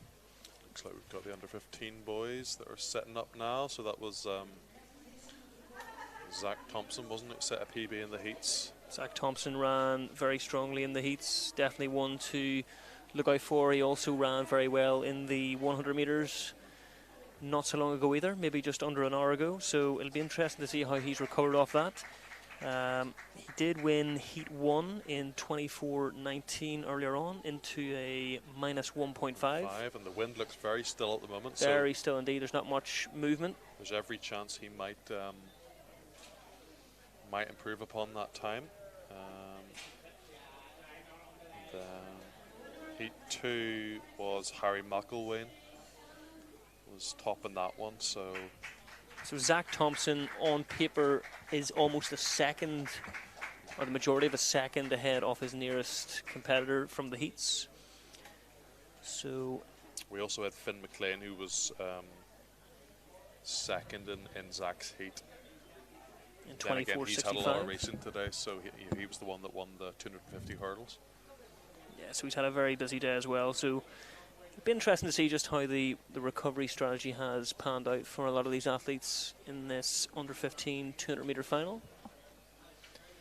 So just from the inside, Zach McMinn, Regent, Aaron Burgess, Harry McElwain, Letterkenny, Zach Thompson, Lockview, Finn McLean, Regent, Oisin McGuinness, St Michael's, Patrick McHugh, and Dan Williams on the outside. So it looks like. Yeah, from what I can see, Dan Williams is missing. Also, Finn McLean, who's the athlete we're talking about, raced a lot today, doesn't seem to be there. It's probably quite understandably. I think he's had enough racing for one day. So it looks like it's going to be Harry McElwain in 3 and Zach Thompson in 4 are probably the expected top 2 here. Maybe a bronze medal up for grabs for somebody. It's definitely wide open for that bronze medal. I would have to say Zach Thompson should be the overwhelming favourite in lane 4. as they're settled into their blocks, waiting on the starters' orders.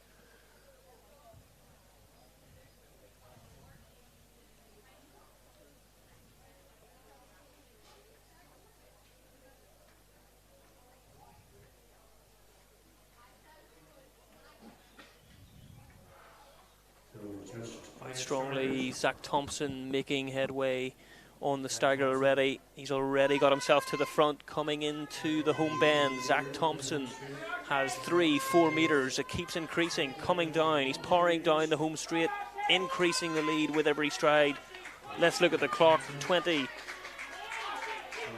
He's going to be just inside, yes, so 24:29 for Zach Thompson. Just outside of his personal best set in the heats. I guess it shows the effect of a long day's racing. Again, the 4th race for him. Impressive after that many races. Yeah, still to hold the form, to be able to do that was very impressive. Move away from the field. It looked like Harry McIlwain in second there. I'm not sure if I Harry saw who McIlwain got in for second, bronze. and Harry McIlwain, that's an impressive second place considering Finn McLean of Regent had ran 24:65 in the heats. So we were sort of wondering what would happen those silver and bronze positions. So they have technically went to the 3 fastest from the heats.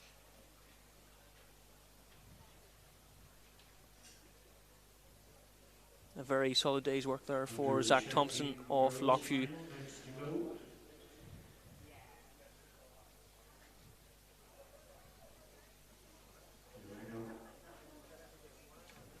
Anyway, and a privilege of being 1, Karen Mullen, and 2,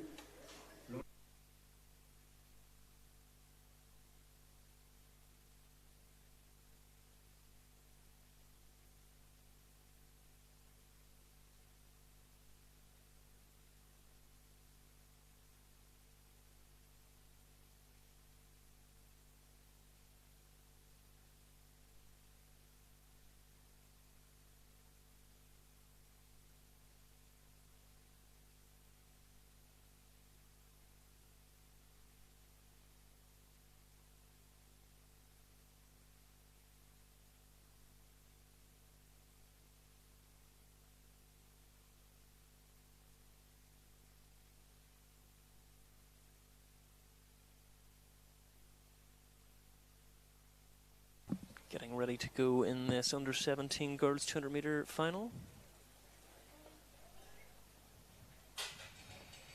So we have Anna Privilege, Clara Mullen, Lauren McConnell, Ada Zutaskaita, Fern Duffy, Madison Hanna, Izzy Coasley and Hope Morrow.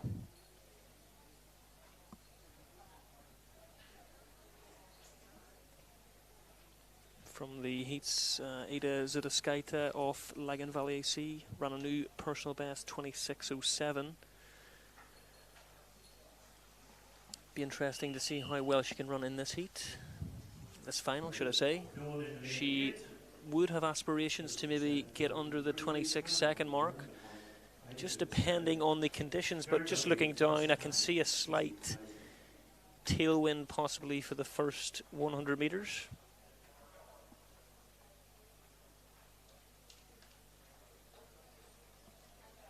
So keep an eye on lane 4, Lagan Valley's Ada Zutaskaita.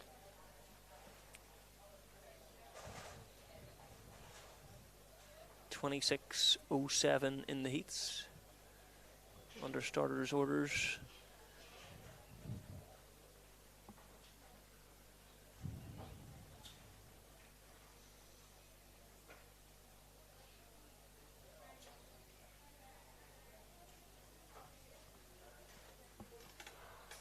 They're off cleanly. Looking like a very good start from Madison Hanna on the outside as we come into the home straight. Ada Zutaskaita taking a slight lead. Definitely links 3, 4, looks like 5 Fern Duffy of Letterkenny. 4, 5 and 6 are the ones to watch, but it looks like Ada Zutaskaita making a clear break for the finish. Can she get under 26 seconds? Just outside, 26:15. Very similar time to the 200 metre heat where she ran that 26:09. Will be interesting just to get a wind reading on that. Could have possibly been a bit of headwind coming down the home straight. Strong running from those three centre lanes for sure. Very strong running from all three. Tight for silver and bronze between Lauren McConnell and Fern Duffy.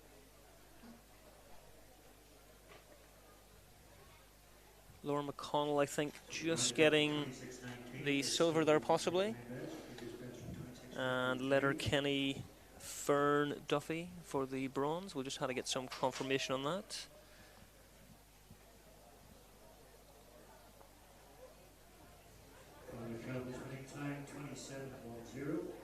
Get some confirmation as well. Zach Thompson took the win in the final of the under-15 boys 200 metres in 24:29 from Harry McElwain of Letterkenny 25:74. Oisin McGuinness of St Michael's 26:34 for the bronze.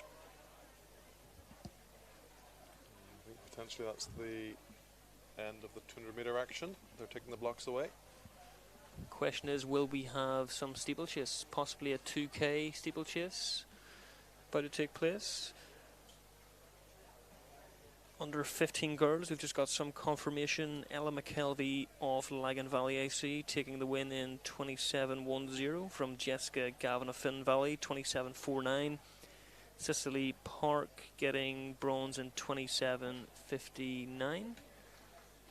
Lagan Valley competing very well in the sprints as well today, so they've had a few wins over the 200 metre and 100 metre distance.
Just getting underway in this 2K steeplechase.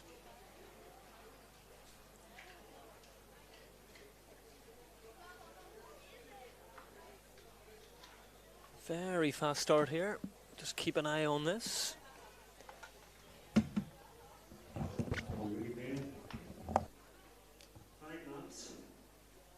The first barrier at the end of the back straight. So the initial 3,000 steeplechase did not take place due to a lack of numbers, but the 2K steeple is taking place, and they approached the first water jump. 3K steeple on the track, another grueling event, especially when fatigue starts to kick in. The water jump can get more and more difficult as every passing lap. A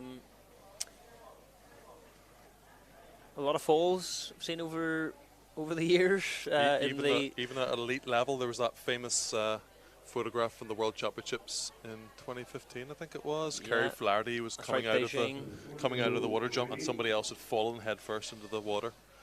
It happens at the top level, so it's very understandable that it happens. It can happen to any athlete, exactly.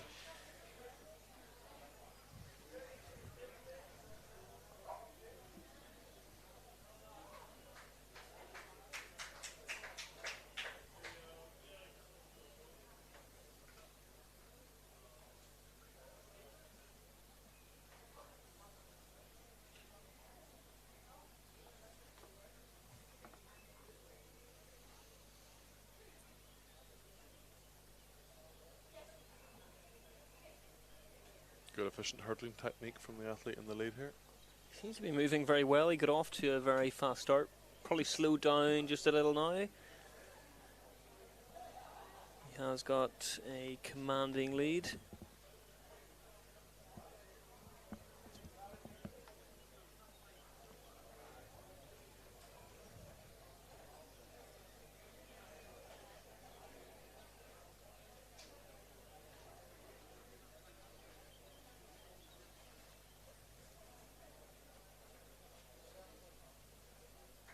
Trying to find a start list for this one. Looks like a Lockview athlete. Comes through in 2:47. 2K, of course, 5 laps off the track.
So Rudy Main comes through with just 2 laps to go in this 2,000 metre steeplechase race.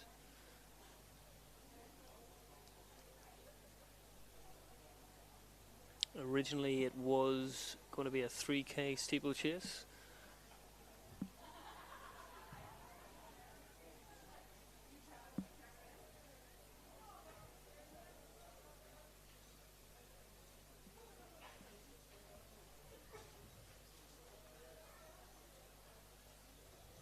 Interesting pair of spikes there, the green and red alternating does bring back memories of the old Nike victories from 2012. Seems like quite a while ago. You know your shoes. Bringing them back as he approaches the water jump. And this will be his penultimate time coming down the home straight to take the bell.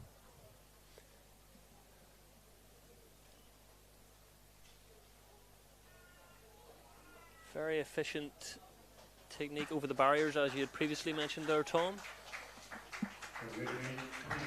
Technique holding up together quite well under fatigue. 1 lap to go. Takes the bell, 5:47 on the clock.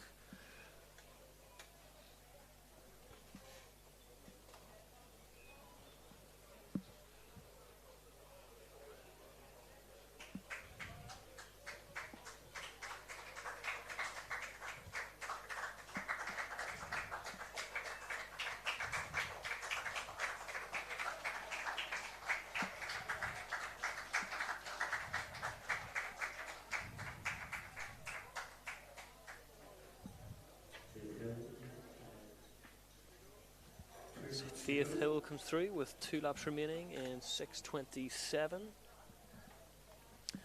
Rudy Main still looking strong.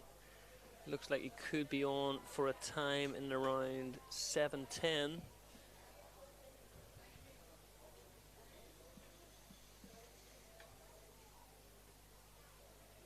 So he clears that water jump very well. Very efficient technique over that water jump as well. So he's obviously been putting in the work for this event.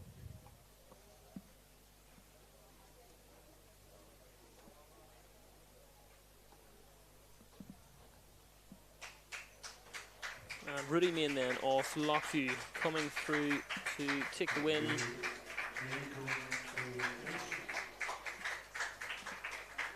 Takes the victory in 7:14.77.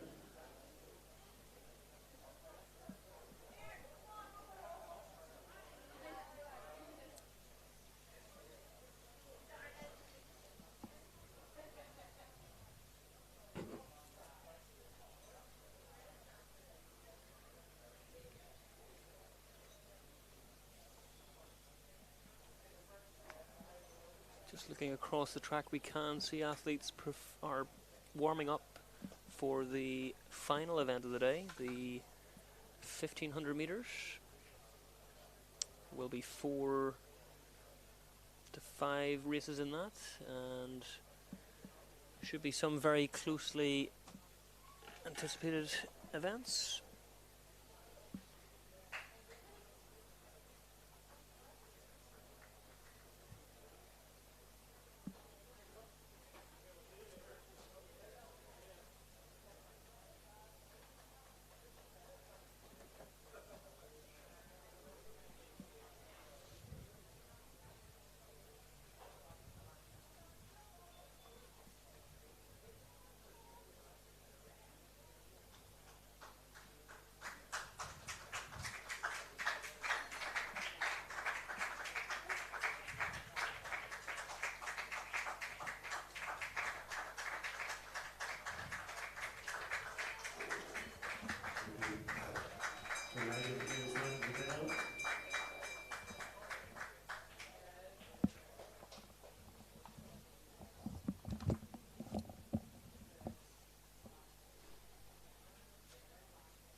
Faith Hill into her final lap of this 2,000 metre steeplechase.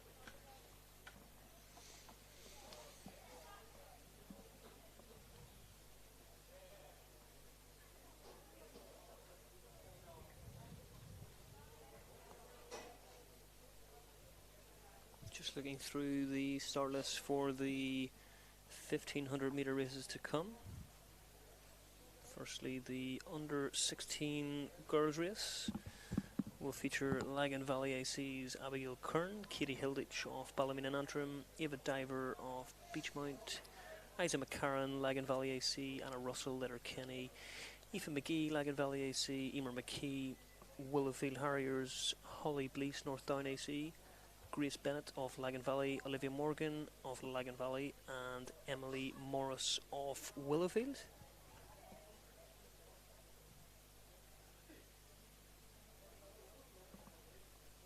Just some notable mentions: Emer McKee, the 5k age group world record holder for her age. Very impressive. She has a personal best in the 1500 of 4:33.6. That's just outside 72-second pace per lap. So it'll be interesting to see what sort of tactics she deploys in this one. Eliza McCarran of Lagan Valley has a personal best of 4:43. So it'll be interesting to see if the Lagan Valley athlete can push Emer McKee all the way.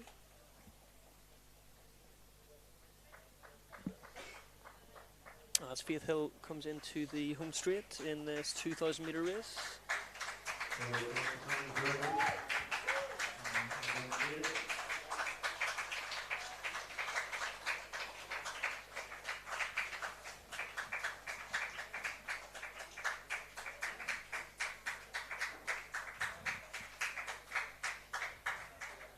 And some of these athletes going in the 1500 will have competed over 800 metres yesterday, so it was good to have both events on separate days just to allow the athletes to compete in both events. A popular double. Emer McKee, I believe, did the 3K yesterday, and quick turnaround for her. Dipped below 10 minutes for the first time as well. Fantastic. Number 1 in the UK for her age group. That's right. Impressive. And then just looking to the under 17s, we have Thea Cunningham, who we've seen earlier on as well. Cora Scullion, Lily Rimmer, Eva McAllister, Aisling Smith, Emily McCritchie, Rebecca Laffin, Georgia Kidd, Mary Clements, Sophia Young, who we also seen earlier on in that 3,000 metre race, Sarah Henry, Judy Foster, Holly Collins. It will be interesting just to see if some of those girls that ran in the 3,000 earlier on will also feature in the 15. That would be an impressive turnaround. And then just the under 18, under 19, under 20 girls. We have athletes on the start list in the form of Catherine Martin, Niamh Campbell, Anna Gardner of Eastdown AC, winner of the 3,000 metre race yesterday, just ahead of Emer McKee, Annabelle Morrison, Mackenzie Eager, Hazel Hughes, Kiva Ferris, Aveen McCormack, Emer McCarroll and Kirsty Foster. Again, it remains to be seen if some of these athletes have actually signed in to compete. A lot of them will have ran yesterday, and some of them will have ran earlier on today in the 3,000 metres.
And the under 16 girls, 1500 metres, ready to get underway under starters' orders. And they are off, and straight away Emer McKee storming to the front, opening up a very sizable lead in the opening 100 metres. It looks like this is going to be a time trial type race for Emer McKee. Be interesting to see what she can run. 20 metres already. And that's increasing further and further. It looks like the rest of the field are vying it out for the silver and bronze as Emer McKee comes into the home straight, storming away. She'll probably be coming through the opening 300 in around 47 seconds or so. Emer McKee going through in about 4:04 pace through the opening 300 metres. The rest of the field well bunched together, battling it out for the silver and bronze positions. Let's just get a look at what Emer McKee comes through the 400 in. It looks to be about 67 seconds. Fast pace. Very swift pace indeed. That would work out around just under 4:20 pace for 1500, 4:15 pace. So the rest of the field went through in 74, so holding back a little bit. I think the rest of the field have basically agreed that they'll maybe just battle it out for the silver and bronze. And saying that, Emer has slowed a little. She probably will find it tough to keep this pace going for the entire race, especially running solo. It's not going to be easy as she comes into the home straight. We'll just get a look at who's vying out for that silver and bronze position in the chase pack. There's a group of around 7 athletes. Leading that chasing group is Emily Morris of Willowfield. And I think Isa McCarran in there as well.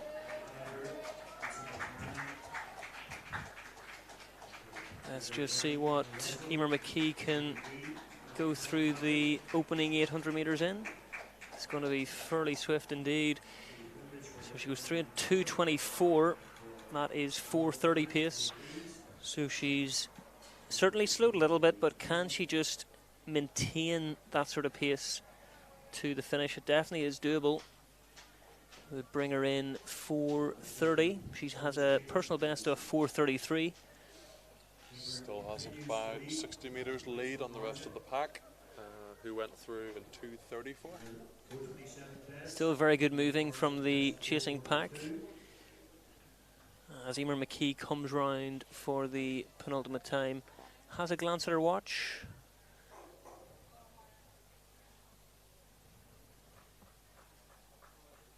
So Emer McKee from the rest of the field, I would say she has about 60 metres on the rest of the field, just as we see the camera crew move their way over to the home straight there, just getting Emer going past. And they are strung out 3 aside coming into the home straight here. So we have Emily Morris of Willowfield, Isa McCarran, Ava Diver, battling it out for that silver and bronze medal. Emer McKee coming down the back straight.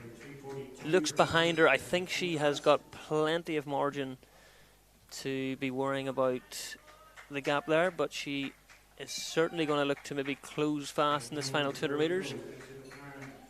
4 minutes with 200 to go. Looks like we could be looking at a time around 4:36 or so.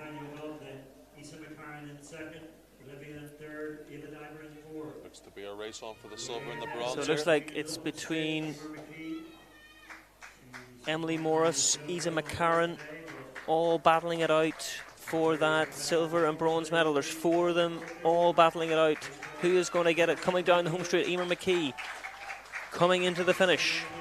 32, 33, 34, 34, 4:34.91 for Emer McKee, as Isa McCarran just takes that silver medal from Emily Morris and Eva Diver off Beachmount.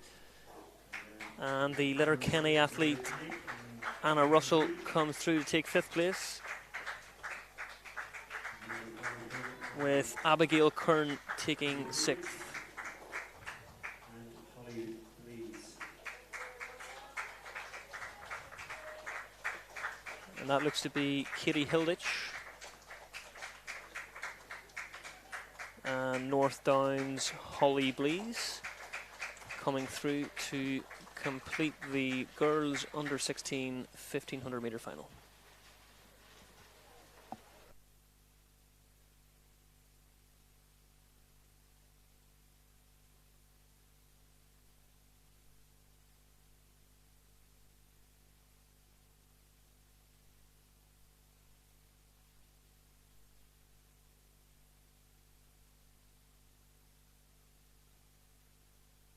So it looks like they are going to be combining the under 17, 18, 19 and 20 girls due to the number of participants.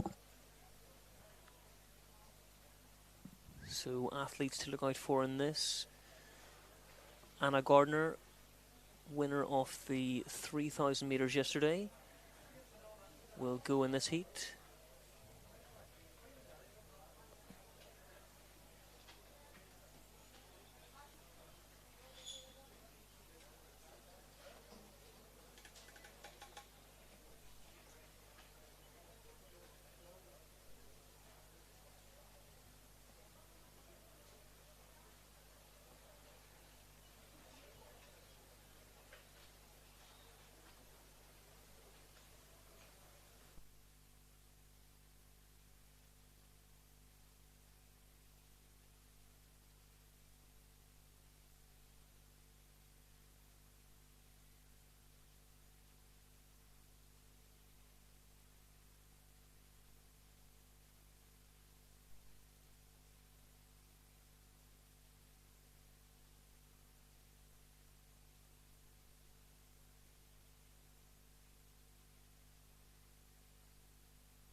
This girls' 1500 metre race about to get underway, and they are off.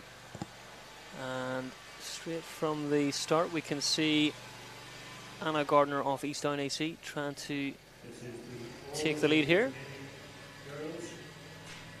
Seems to be a real battle to get to the front there as they pass through in about 17 seconds. Anna Gardner of East Down AC in the lead. As I say, she did win the 3,000 yesterday, so it is a quick turnaround to come back into the 1500. Coming into the home straight, 35 seconds on the clock. She is opening up a sizable lead already here, so she's probably got maybe 6 or 7 metres on the Letterkenny athlete. That is Sarah Henry. Scullion, number 1 with a 4:40.24 this year. And second, Ashton Smith. And followed closely there by Aisling Smith of Ballymena and Antrim and Jodie Foster of Willowfield Harriers. Through 400 metres in about 72 seconds, with the chasing pack 75-76 seconds. And that looks like it could be Lily Rimmer there in 4th place. Seems to be a bit of distance now opening up between second and that chasing group as well. Anna Gardner continuing to increase her advantage.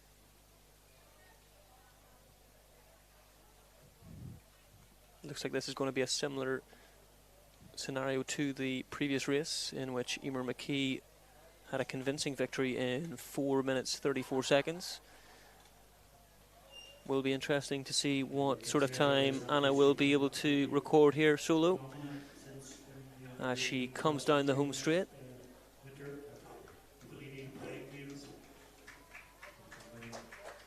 And she comes through in 2:08. She is powering on here. The Letterkenny athlete in second place is slowly getting caught by Jodie Foster of Willowfield Harriers. So let's just get an idea of the 800 metre split here for Anna Gardner. It looks to be about 2:27. So that is about 4:33 pace.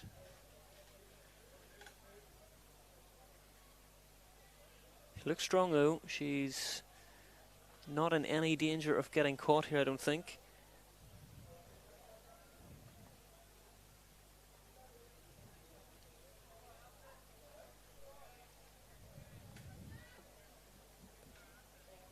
So, Anna Gardner from Letterkenny AC, Willowfield's Jodie Foster, and Lagan Valley's Lily Rimmer.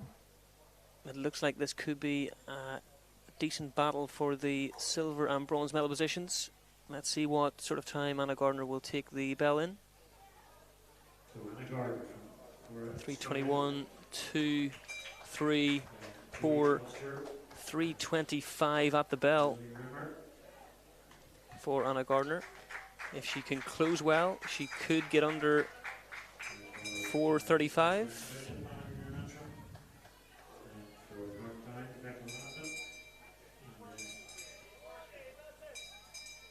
Sophia Young has already run the 3,000 today, picked up the silver medal.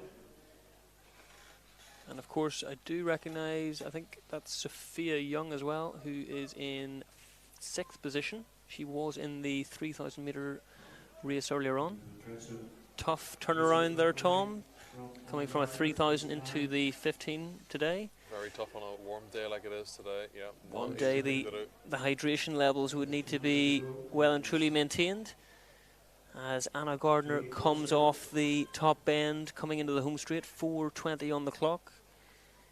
It looks like she could be just inside 4:40 possibly, if she's able to maintain this. Anna Gardner off each down, 4:37, 8, 9, 4:40, 58 for Anna Gardner. Very good solo run. A great solo effort.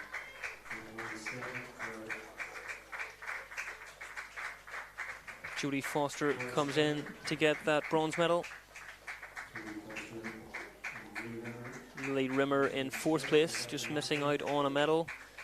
And that is Sophia Young comes through.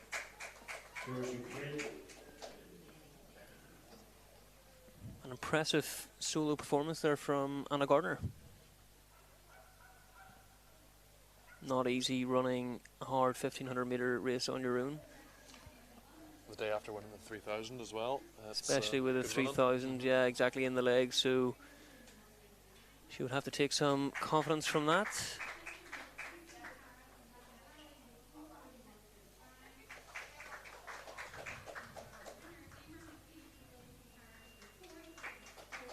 Just looking at the podium then, Emer McKee taking that under 16 girls 1,500 metres from Isa McCarran. Take this opportunity to concentrate on earlier when our field officials were still here to thank all the officials. Most of them have done 2 full days out in the sun from early morning.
And we are off in this boys 1500 metre final.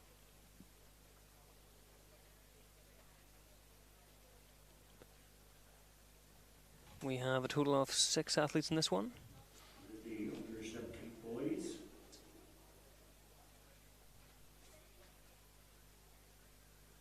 Again, doesn't appear to be a start list for this one.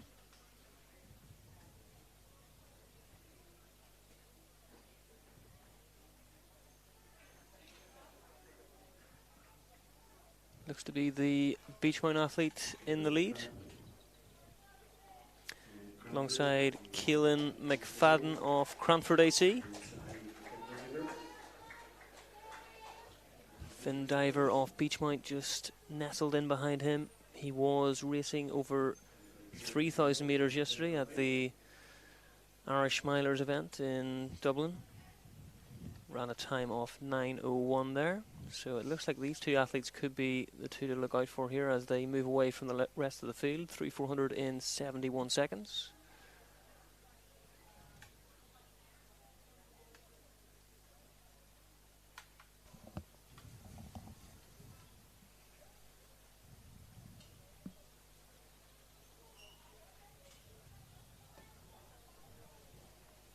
And Diver just seems content to settle into that second place spot.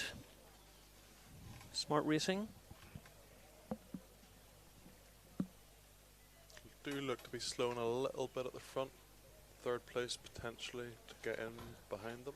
I think so. I think this could turn into possibly a 3-man race. And that looks like Christoph Sokol as well in the 4th place position. He was racing over 3,000 metres earlier on today. There's no Keelan McFadden. Keelan McFadden from Diver. From Finn Diver. As they approach the 800 metre mark. Could be around that 2:22 mark. So this should be fairly comfortable for both of these guys at the front of this race. Could come down to a very fast burn up over the final 400 metres.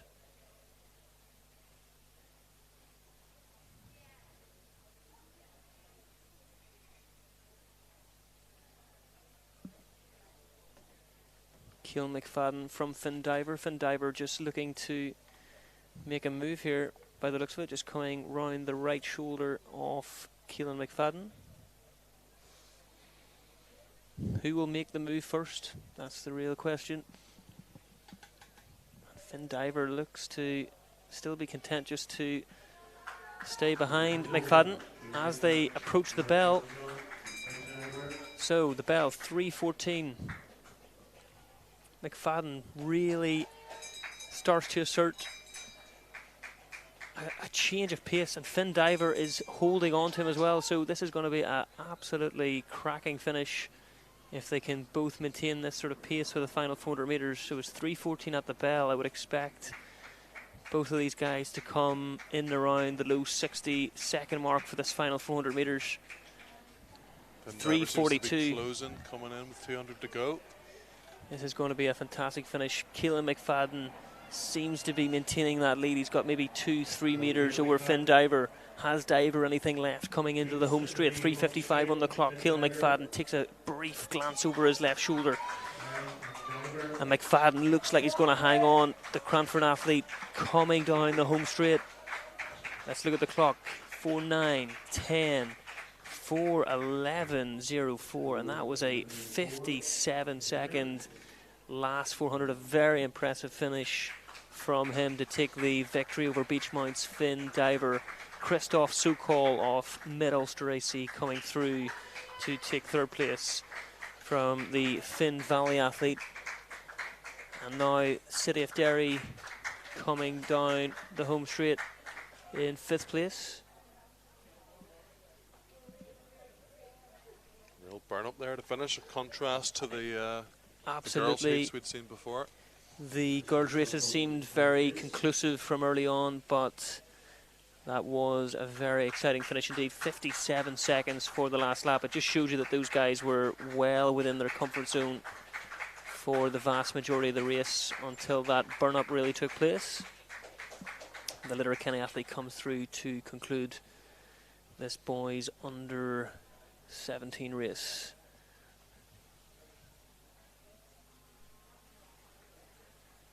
Definitely good signs that they have a good degree of speed in that closing 400 metres, which is crucial for those championship races. Very rarely is the time a relevant component of championship races. They will be happy to get their medals. So Keelan McFadden, Finn Diver, should I say, and Christoph Sokol make up the gold, silver and bronze in this one.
And we're ready to go in this boys 1500 metres. And they are off. So just looking down there, interesting to see which of the athletes have taken to the start line. There was, of course, as we had mentioned earlier on, a 3000 earlier on, so that will influence those athletes that will return again to race over the 1500 metres. Of course, this is the final race of the day, the under 18, 19 and 20 boys 1500 metre race. You can see Jack McCausland slotted in that leading, or that chasing group, should I say. Following his win in the 3000. An impressive win in the 3000. We should say that there was a bit of an altercation coming down the home straight between himself and Daniel McKinney. Excellent finish to that race. Can Jack McCausland back that up with a win over 1500 metres in this final race of the day? And our leader is through the opening 400 in 62 seconds.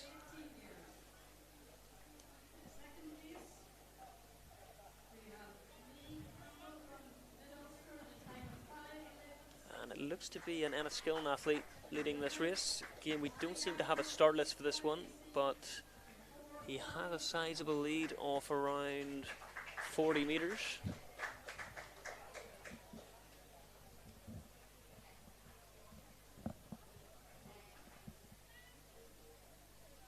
He's looking incredibly strong coming down here, 141 on the clock. Let's see what he can clock. It seems to be very much a time trial performance.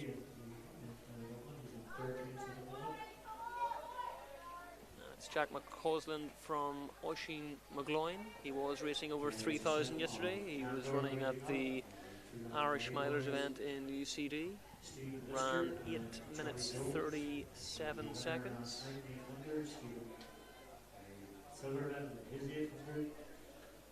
So he was through 800 in about 208, 209 there. It will be interesting to see if he can hold this pace together. He'll be running in and around 4 minute pace. Jason packed about 8 seconds behind, 216 or so through 800. They definitely are closing that gap, led by Oisin McGloin of City of Lisburn AC.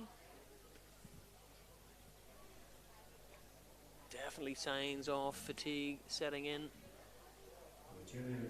Jimmy O'Donnell, our leader.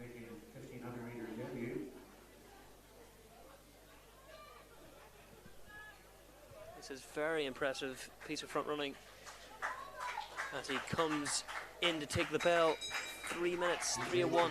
3:01.68 at the bell. This is going to be quick. Oisin McGlowan coming through. Canders, Ben Atchison in third place. Gaps down to about 5 seconds for the chasing He pack. takes a glance over his right shoulder, so he's definitely in a degree of pain. Oisin McGlowan also taking a glance. Is he just checking who's got for company in this surge to try and catch our leader? Gaps down to about 20 metres It's now. closing with They are every closing. stride. I think this could be a very close finish indeed. Oisin McGlowan looking strong. Ben Atchison off the Candor Track Club as well, looking strong. And our leader continuing to look over his shoulder. Not a good sign when you're coming into the home straight. He definitely can feel the legs starting to go. Oisin McGlowan as well, closing in with every stride. It looks like this is going to be run right to the finish. Oisin McGlowan, can he catch our leader? 5:17 is coming through. He keeps glancing over his right shoulder. He's going to hold it. And he's going to take it in 4:06 from Oisin McGlowan, Letterkenny, Lagan Valley, Ben Atchison, Candor Track Club, North Down, Jack McCausland off City Lisburn, Lagan Valley, North Belfast, City of Derry, Beachmount Harriers, and Lagan Valley rounding this one up. Did very well to hold on there. Didn't look like he was going to. Very well. It was a very courageous run to run that gun to tape. He went off at quite a strong pace. 62 first lap, 2:08 at 800. So the pace was just slowly slipping away, but he definitely showed tremendous courage to try and go for that one from the gun. Would have been interesting to see if the chasing group had have maybe played closer order throughout the race. May have made it more attainable to catch him in that last 400 metres, but they just had left it with too much to do coming into the bell. I think he possibly had a lead of maybe 50, 60 metres at the bell, and that is a lot of time over 1500 metres to try and close back. But I would say if the track was a wee bit longer, they probably would have caught him. Maybe if it had been the mile distance, but of course we're racing over 1500 metres. He's got the gold medal, and that's all that matters.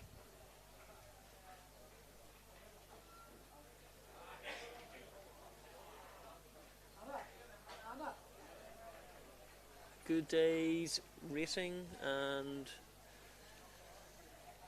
what was your race of the day, Tom? I think the race today would have to have been the under 17 boys 200 metres. 200 metres. Just it's great when you get three really in-form athletes push each other right to the wire, and two of them ended up with PBs. But a lot of really good racing today. Good weather makes for good racing, and a lot of competitive athletes around. So great couple of days. Great to see it. Yeah, and the weather, as you say, was pretty much perfect for both days, which made for obviously good performances across both the track and field events.